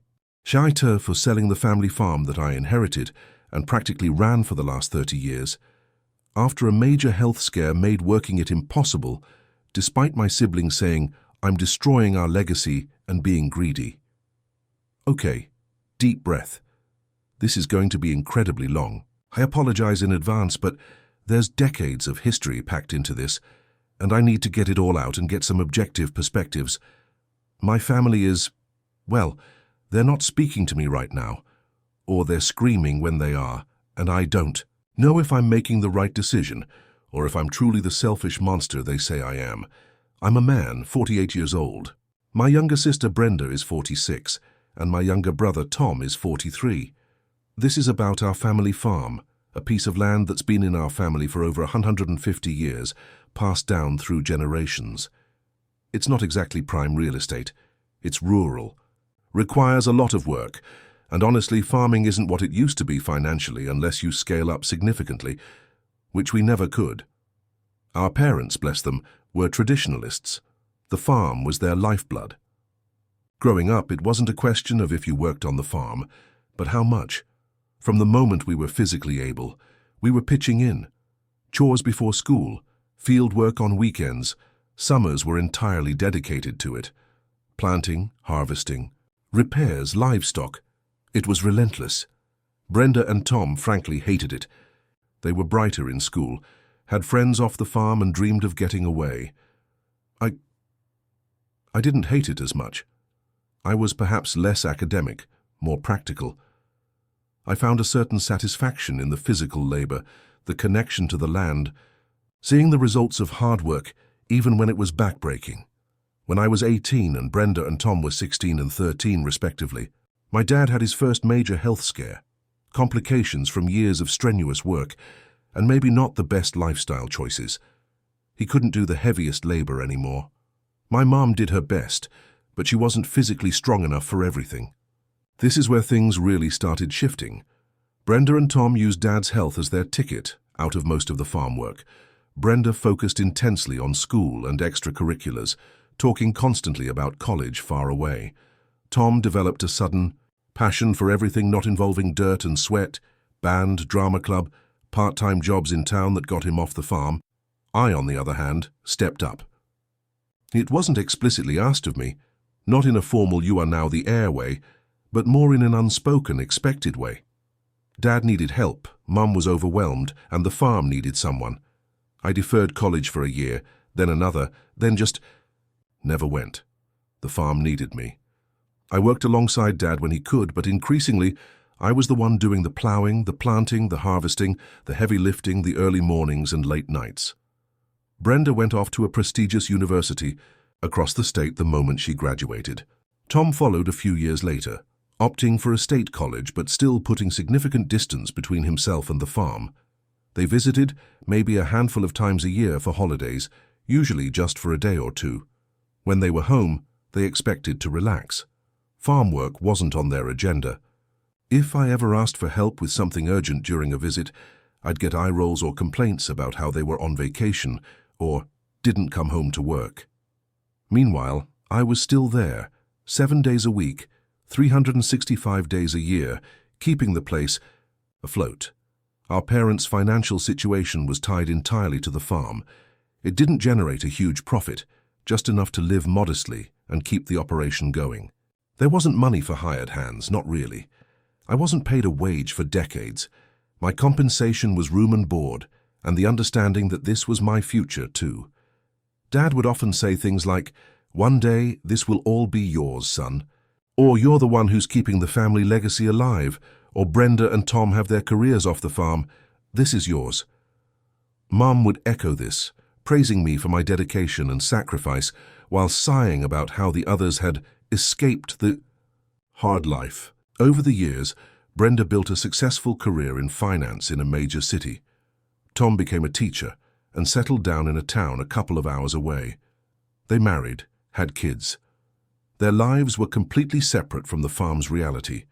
They'd call, sure, but the conversations were usually about their lives, their kids' achievements, complaining about city or suburban problems, farm problems, a failed crop, a broken tractor, livestock issues, were met with polite silence or a quick change of subject. Yet they still spoke of the farm with a strange, sentimental attachment, like it was a static postcard from their childhood, not a demanding, living, breathing entity I was struggling daily to maintain. Dad passed away about 5 years ago. His will left the farm entirely to me. Signed, sealed, no ambiguity, because as he'd always said, I was the one who stayed, the one who worked it, the one who sacrificed my own path to keep it going. Brenda and Tom were left smaller monetary bequests, equal portions of the modest savings my parents had managed to set aside over the years, essentially their share of non-farm assets. You would think this would be clear-cut. It wasn't. The moment the will was read, the atmosphere shifted. Brenda was furious about the farm going solely to me.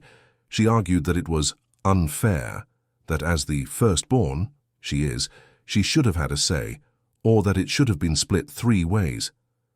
Tom was less overtly angry but quietly resentful, saying it felt like I was getting everything while they got crumbs, conveniently forgetting the decades I'd worked without pay and the life I hadn't pursued. I tried to explain Dad's reasoning, which was also my reasoning. I'd put my entire adult life into this place. They had built careers and lives elsewhere. The farm wasn't divisible property you could just split 3 ways without destroying its function. Selling it then wasn't an option I considered.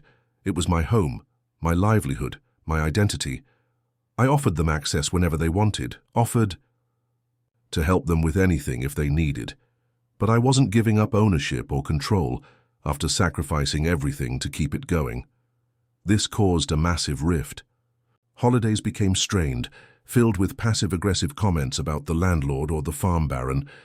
Brenda made snide remarks about the inheritance I'd received, conveniently ignoring the 30 years of literal blood, sweat, and tears that came with it. They seemed to view the farm not as a difficult, low-margin business and a lifestyle of relentless labor, but as a potentially valuable asset that had been unfairly given to one sibling. I continued to run the farm. It was hard. By myself, it was even harder than when Dad was helping. The work physically took its toll. I developed chronic back problems, arthritis in my hands. The hours were insane.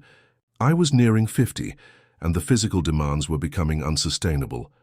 I started thinking about the future. I hadn't saved much money because any profit went back into the farm, equipment repairs, feed, taxes, basic living expenses. I had no retirement fund, really. The farm was my retirement plan, in theory. Either keep working until I dropped or eventually sell it to fund my later years. About 6 months ago, I got sick. Really sick. It started subtly, then escalated fast. Without going into excessive medical detail, it turned out to be a serious condition requiring immediate intensive treatment and a long, uncertain recovery period involving significant surgery and months of rehabilitation. The doctors were clear. Even if the treatment was successful, I would not be able to return to the physically demanding work of farming for a long time, perhaps ever, depending on the long-term outcome and complications. This was a brutal wake-up call. Not only was my health in jeopardy, but my entire life plan was suddenly impossible. I couldn't run the farm while undergoing treatment and recovery. There was no one else to step in. Brenda and Tom lived hours away, had their own lives, and zero interest or experience in actually running a farm. Hiring a manager isn't feasible for a small operation like ours. The margins aren't there. Leasing the land was an option, but it would barely cover the property taxes and insurance, let alone provide me with income during my recovery when I couldn't work at all. Plus, leasing often means a tenant farmer runs it down, and I couldn't stomach seeing the land I'd poured my life into neglected. The only viable option, the only way to ensure I had funds for medical expenses, even with insurance, there are co-pays, deductibles, therapy costs, medication, and basic living expenses during an extended period of inability to work, and to provide some kind of financial security for a future where I couldn't farm, was to sell the farm. It was the hardest decision of my life. This land wasn't just property. It was my history, my family's history, the embodiment of my parents and my own life's work. It felt like selling a part of my soul.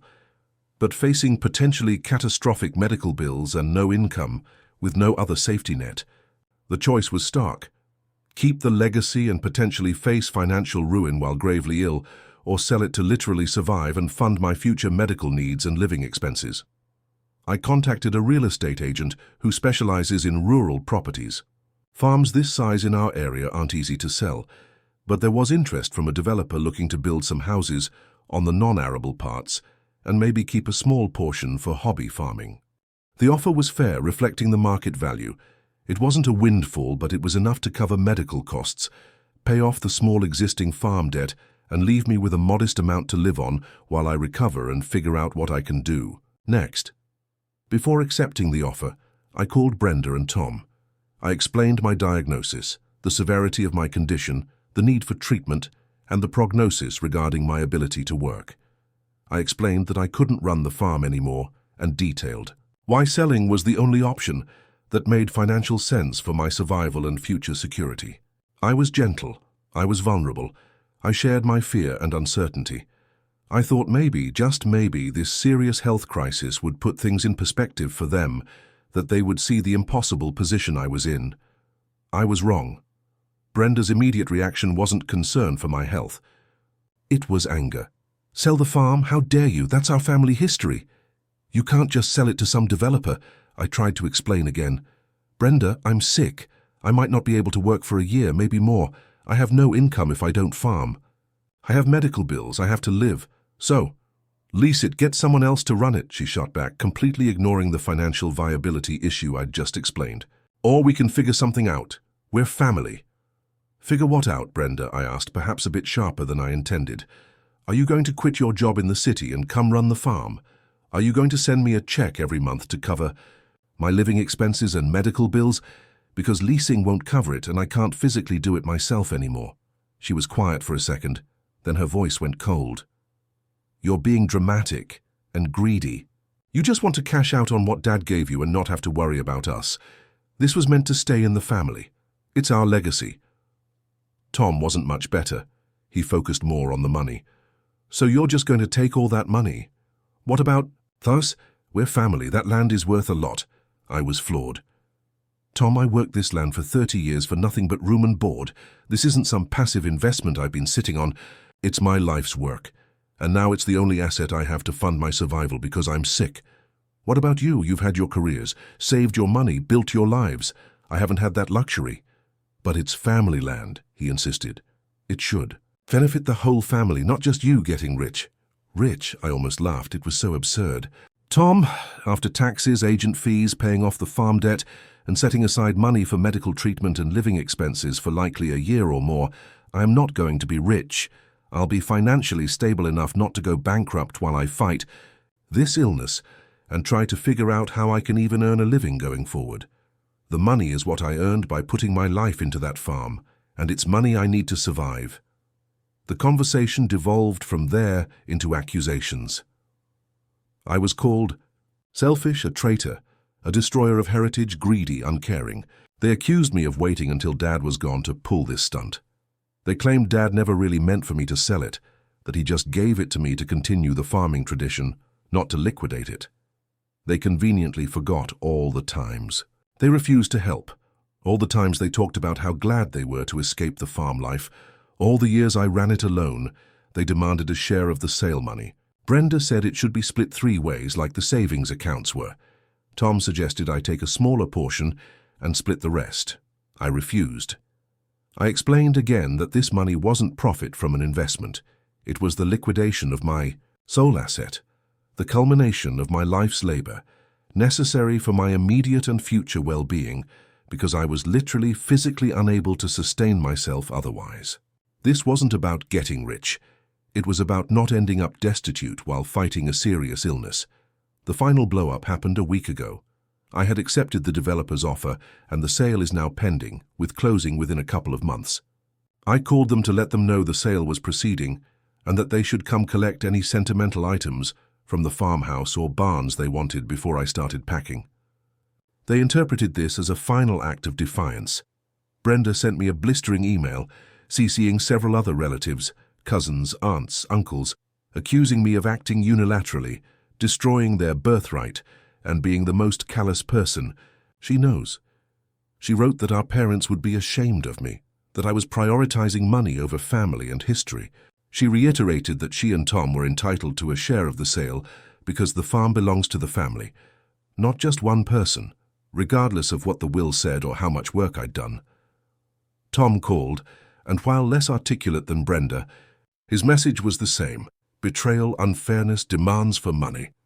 He even suggested that if I didn't give them a significant cut, they would contest the will, which is baseless, as the will is clear and Dad was of sound mind, and this is about the sale of an asset left to me, not about how the will was executed.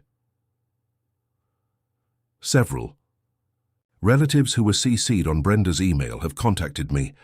Some are sympathetic, understanding that my health comes first and I can't keep the farm going. Others, however, clearly influenced by Brenda and Tom's narrative, are questioning me. They're saying things like, "Isn't there another way?" Or, "Your sister is very upset.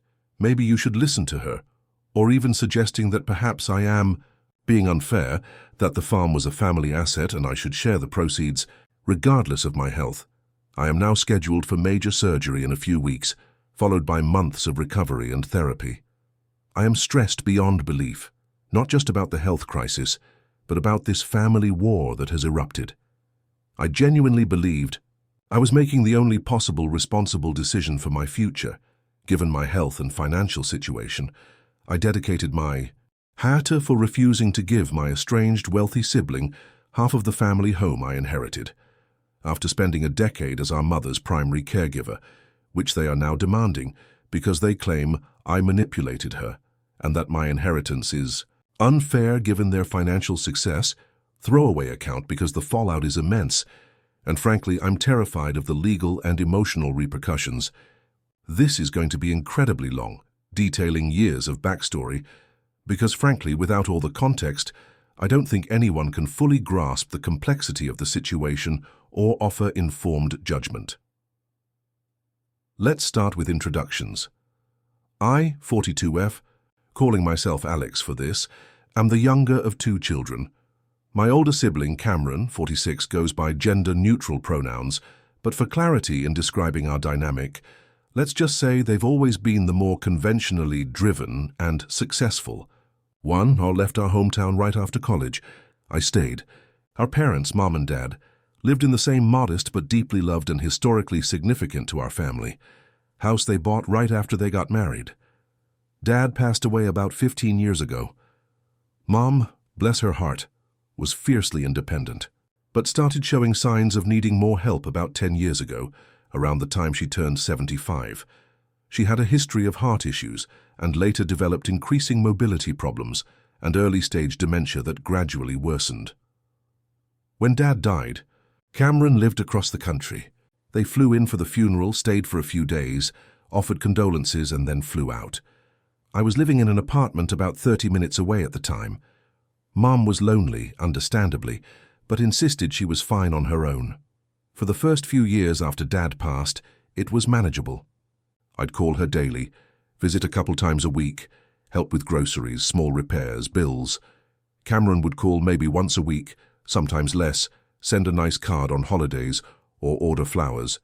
They sent a generous sum of money right after Dad, passed ostensibly for immediate expenses, though Mum didn't really need it.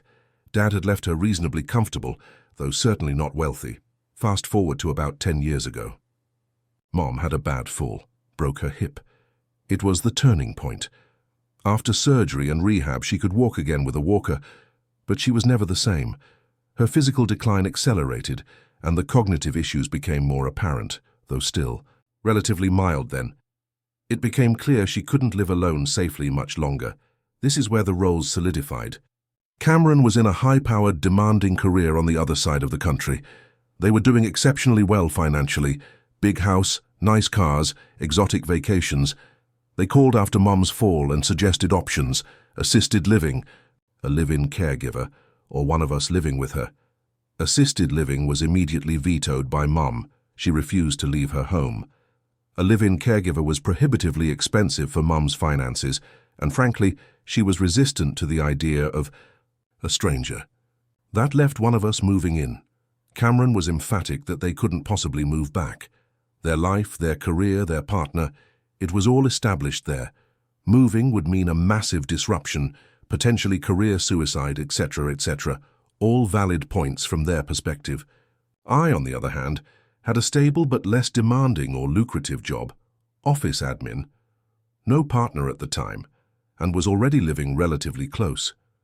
The unspoken and later explicit expectation was that I would be the one to move in. It wasn't an easy decision for me.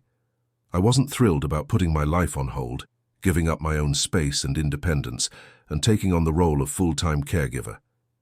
But Mom needed help, and I felt a strong sense of duty and love. Plus, the alternative seemed to be forcing her into a situation she dreaded, or hiring care she couldn't afford, potentially burning through her savings rapidly. So, I agreed. I moved back into my childhood bedroom in the family home. For the next decade, my life effectively became Mom's life. In the beginning, it was mostly about being there. Company, cooking, cleaning, managing her medications, driving her to appointments, helping her with mobility. My job became part-time. Then eventually I had to leave it entirely as Mom's needs increased, first to focus on caregiving, and later because the dementia made it impossible to leave her alone for more than short periods. My own modest savings dwindled. I basically lived off Mum's pension and Dad's small residual savings, which were directed towards household expenses and her escalating medical costs. There wasn't much left over for me. Cameron's involvement during these years was minimal, at least in terms of physical presence or hands-on care. They would call Mom once or twice a week. They'd visit maybe once or twice a year for a few days. Usually around holidays, these visits were often stressful. Cameron, used to a different pace of life, seemed impatient with Mum's slowness and confusion. They'd offer unsolicited advice about her care. Have you tried this supplement? She needs to exercise more. Why isn't the house cleaner? Which often felt like criticism of me. They'd bring expensive gifts, which Mum barely registered with her dementia, or send money occasionally, $500 here, $1,000 there. While appreciated for expenses, these sums didn't come close to covering the opportunity cost I was incurring, nor did they alleviate the daily, relentless burden of care. We had conversations about finances over the years. I explained that I had no income, that Mum's money was tight with the care needs, and that my own future was feeling precarious. Cameron acknowledged this, sometimes saying things like, "We'll figure something out down the road," or, "Don't worry, I'll make sure you're okay." But nothing concrete was ever put in place. I didn't push too hard, focused as I was on just getting through each day with Mom. I trusted my sibling would do the right thing eventually. Maybe that was naive. Mom's dementia worsened significantly in the last couple of years. She needed 24/7 supervision. She was often confused, sometimes agitated. There were nights she wouldn't sleep, meaning I didn't sleep. There were challenging behaviors that required immense patience and strength. It was physically and emotionally exhausting in a way I cannot adequately describe.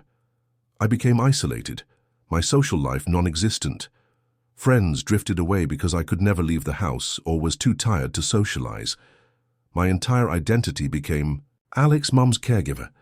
Cameron's calls became less frequent as Mum's ability to converse declined. Their visits, when they happened, were shorter. They seemed uncomfortable with the reality of Mum's advanced state. I remember one visit about 3 years ago. Cameron commented on how tired I looked and how hard it must be. I broke down little, admitting how overwhelmed I was. Cameron awkwardly patted my shoulder and said, "Yeah, well, hopefully, things improve," which was a nonsensical thing to say about progressive dementia, but I think they just wanted to escape the reality of it. They also made a comment about how expensive things were getting, and maybe it was time to consider other arrangements, hinting at nursing homes again, which I knew Mum would still have vehemently opposed, even if she could express it clearly. I reminded them of her wishes and her finances, and the conversation was dropped. We never explicitly discussed the will until after Mum was gone. Dad's will had been simple, everything to Mum. Mum's will I knew existed, and our family lawyer had drawn it up years ago, before her health declined significantly.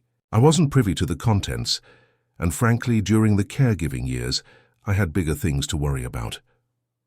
Mom passed away peacefully at home a few months ago. It was, despite the heartbreak, also a release after years of watching her decline and the intense demands of caregiving. Cameron flew in for the funeral.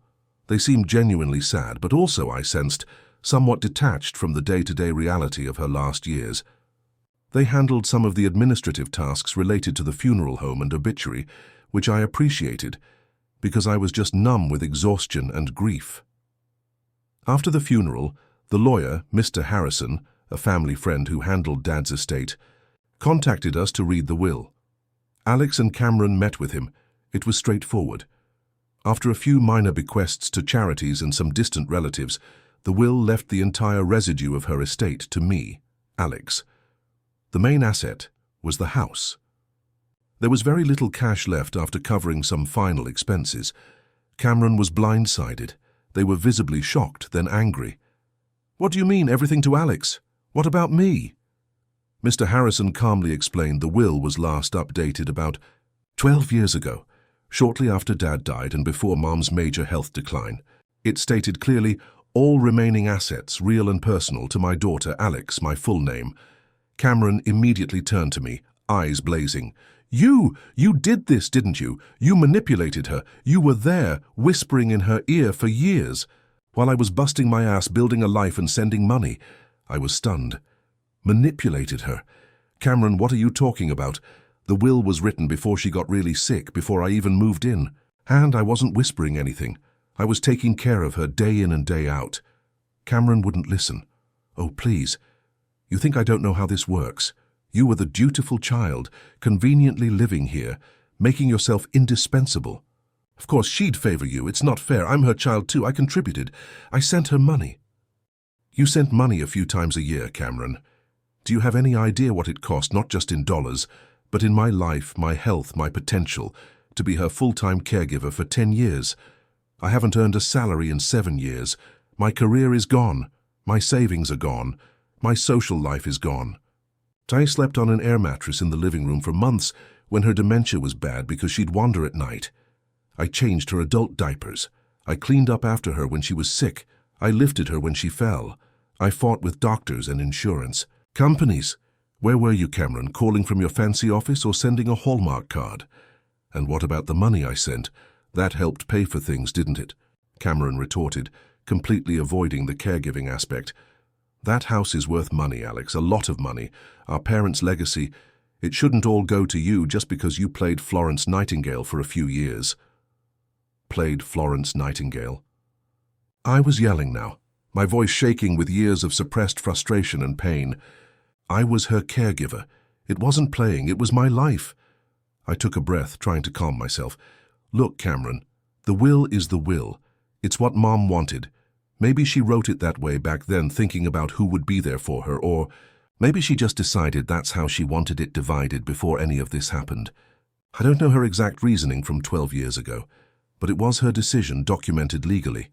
It's not fair, Cameron repeated, circling back to their core complaint. You're getting a house worth potentially $500,000 or more. In this market, I'm getting nothing of substance from our parents' estate. I'm successful, yes, but that doesn't mean I don't deserve an inheritance. That's family money, family history. Cameron, I said, trying a different approach, you have a multi-million-dollar net worth. You own multiple properties. You have a thriving career. I have literally nothing but the clothes on my back, Mom's old furniture, this house, and years of experience wiping butts and managing medication schedules.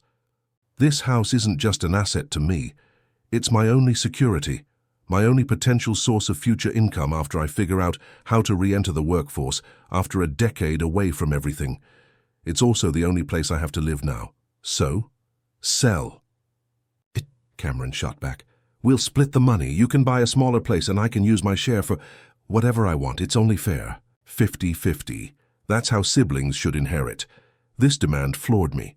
Sell it. Cameron, this is home. I've lived here for the last 10 years, making it safe and comfortable for Mom. This is where Dad died, where we grew up.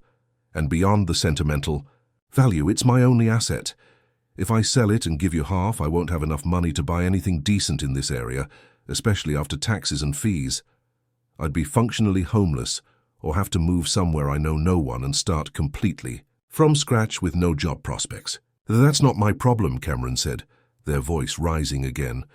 Your choices during Mom's life shouldn't dictate my inheritance.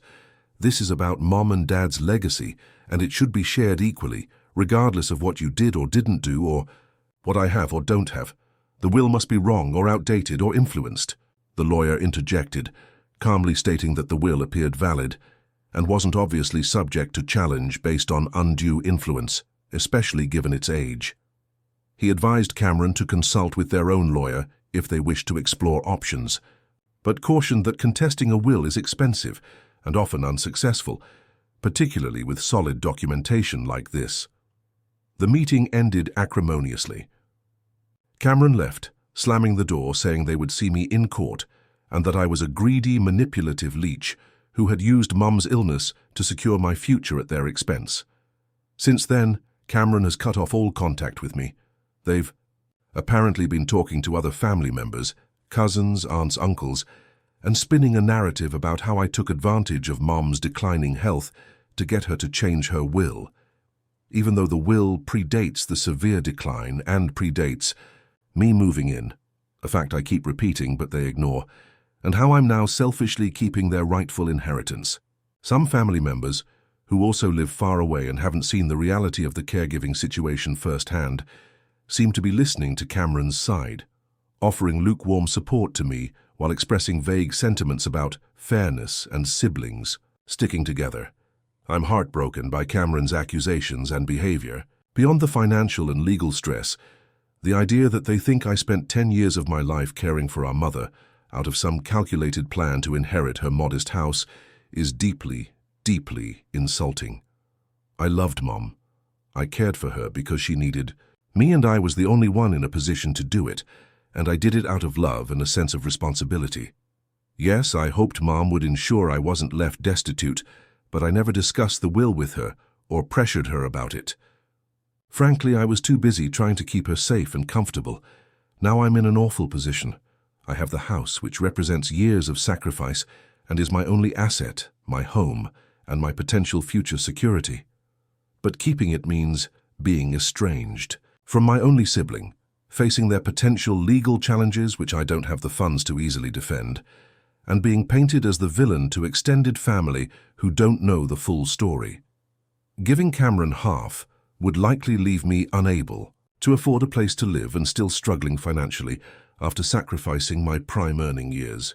I feel like I'm being punished for being the child who showed up and did the hard, unpaid work, while the wealthy sibling who did very little is demanding half of the only significant asset left, framing it as an issue of abstract fairness or equal inheritance, rather than acknowledging the decade of unequal contribution.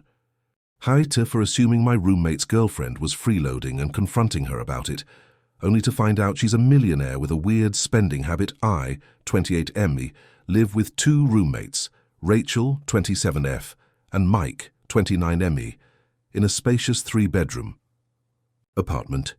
We all get along pretty well and we've had our fair share of house parties and gatherings. Recently, Mike started dating this girl, Sophia, 26F, and she's been spending a lot of time at our place. At first, Sophia seemed nice enough. She'd cook dinner for us sometimes, and we'd chat about our lives. However, as time went on, I started to notice that she was always forgetting her wallet or saying she was waiting for her paycheck to get some cash. She'd asked to borrow money from Mike or us to buy groceries or pay for Uber rides. I didn't think much of it, assuming she was just going through a tough time. But as the weeks went by, Sophia's behavior became more frequent and blatant.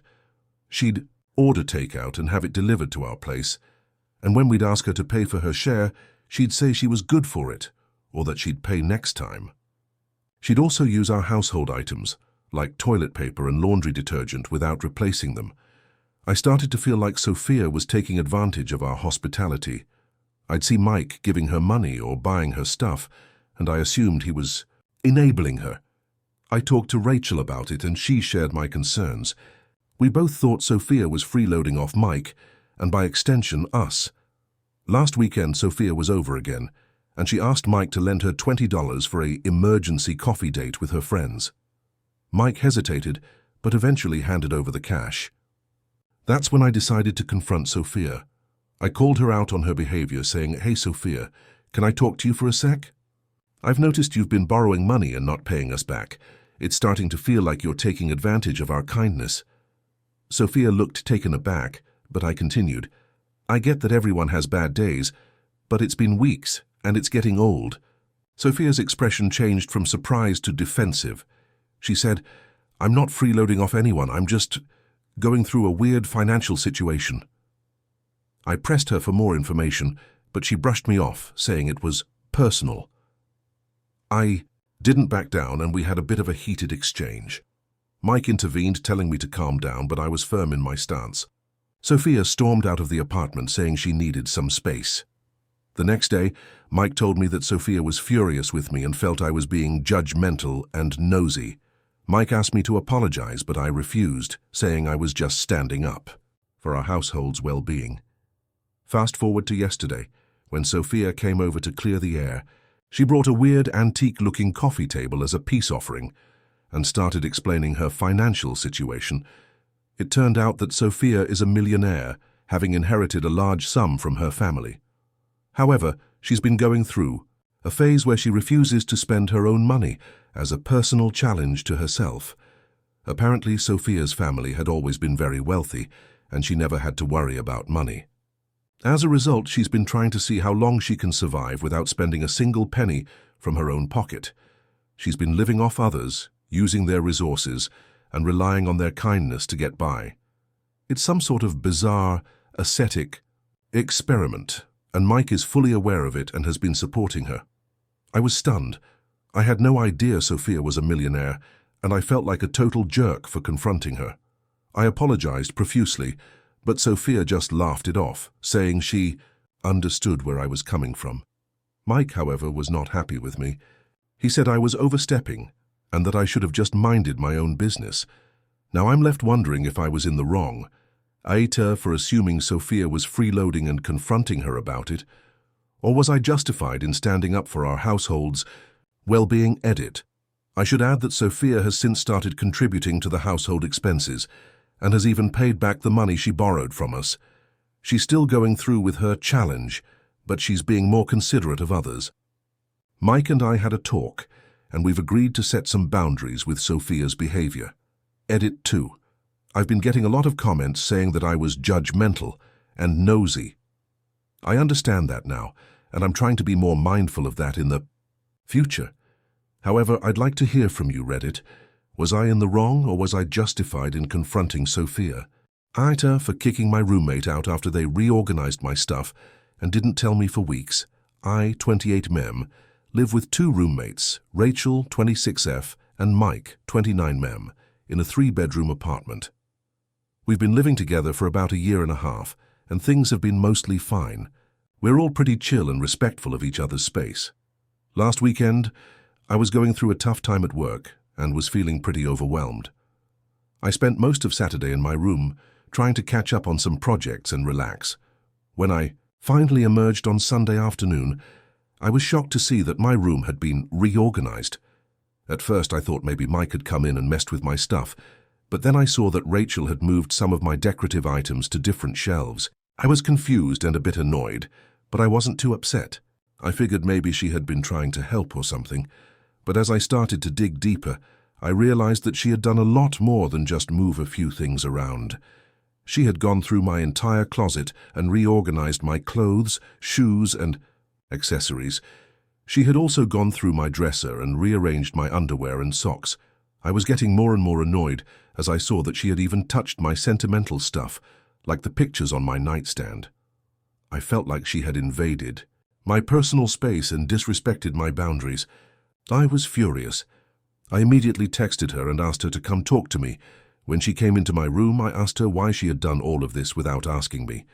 She just shrugged and said that she was trying to help and that my room was a mess. She claimed that she had been trying to improve my space and make it more efficient. I was taken aback by her nonchalance. I told her that I didn't appreciate her going through my stuff without my permission and that it made me feel uncomfortable and disrespected. She just rolled her eyes and said that I was being too sensitive. She claimed that she had been doing it for my own good and that I should be grateful. That's when things escalated. I told her that I didn't want her touching my stuff again and that if she did, I would kick her out. She laughed and said that I couldn't do that because we had a signed lease together.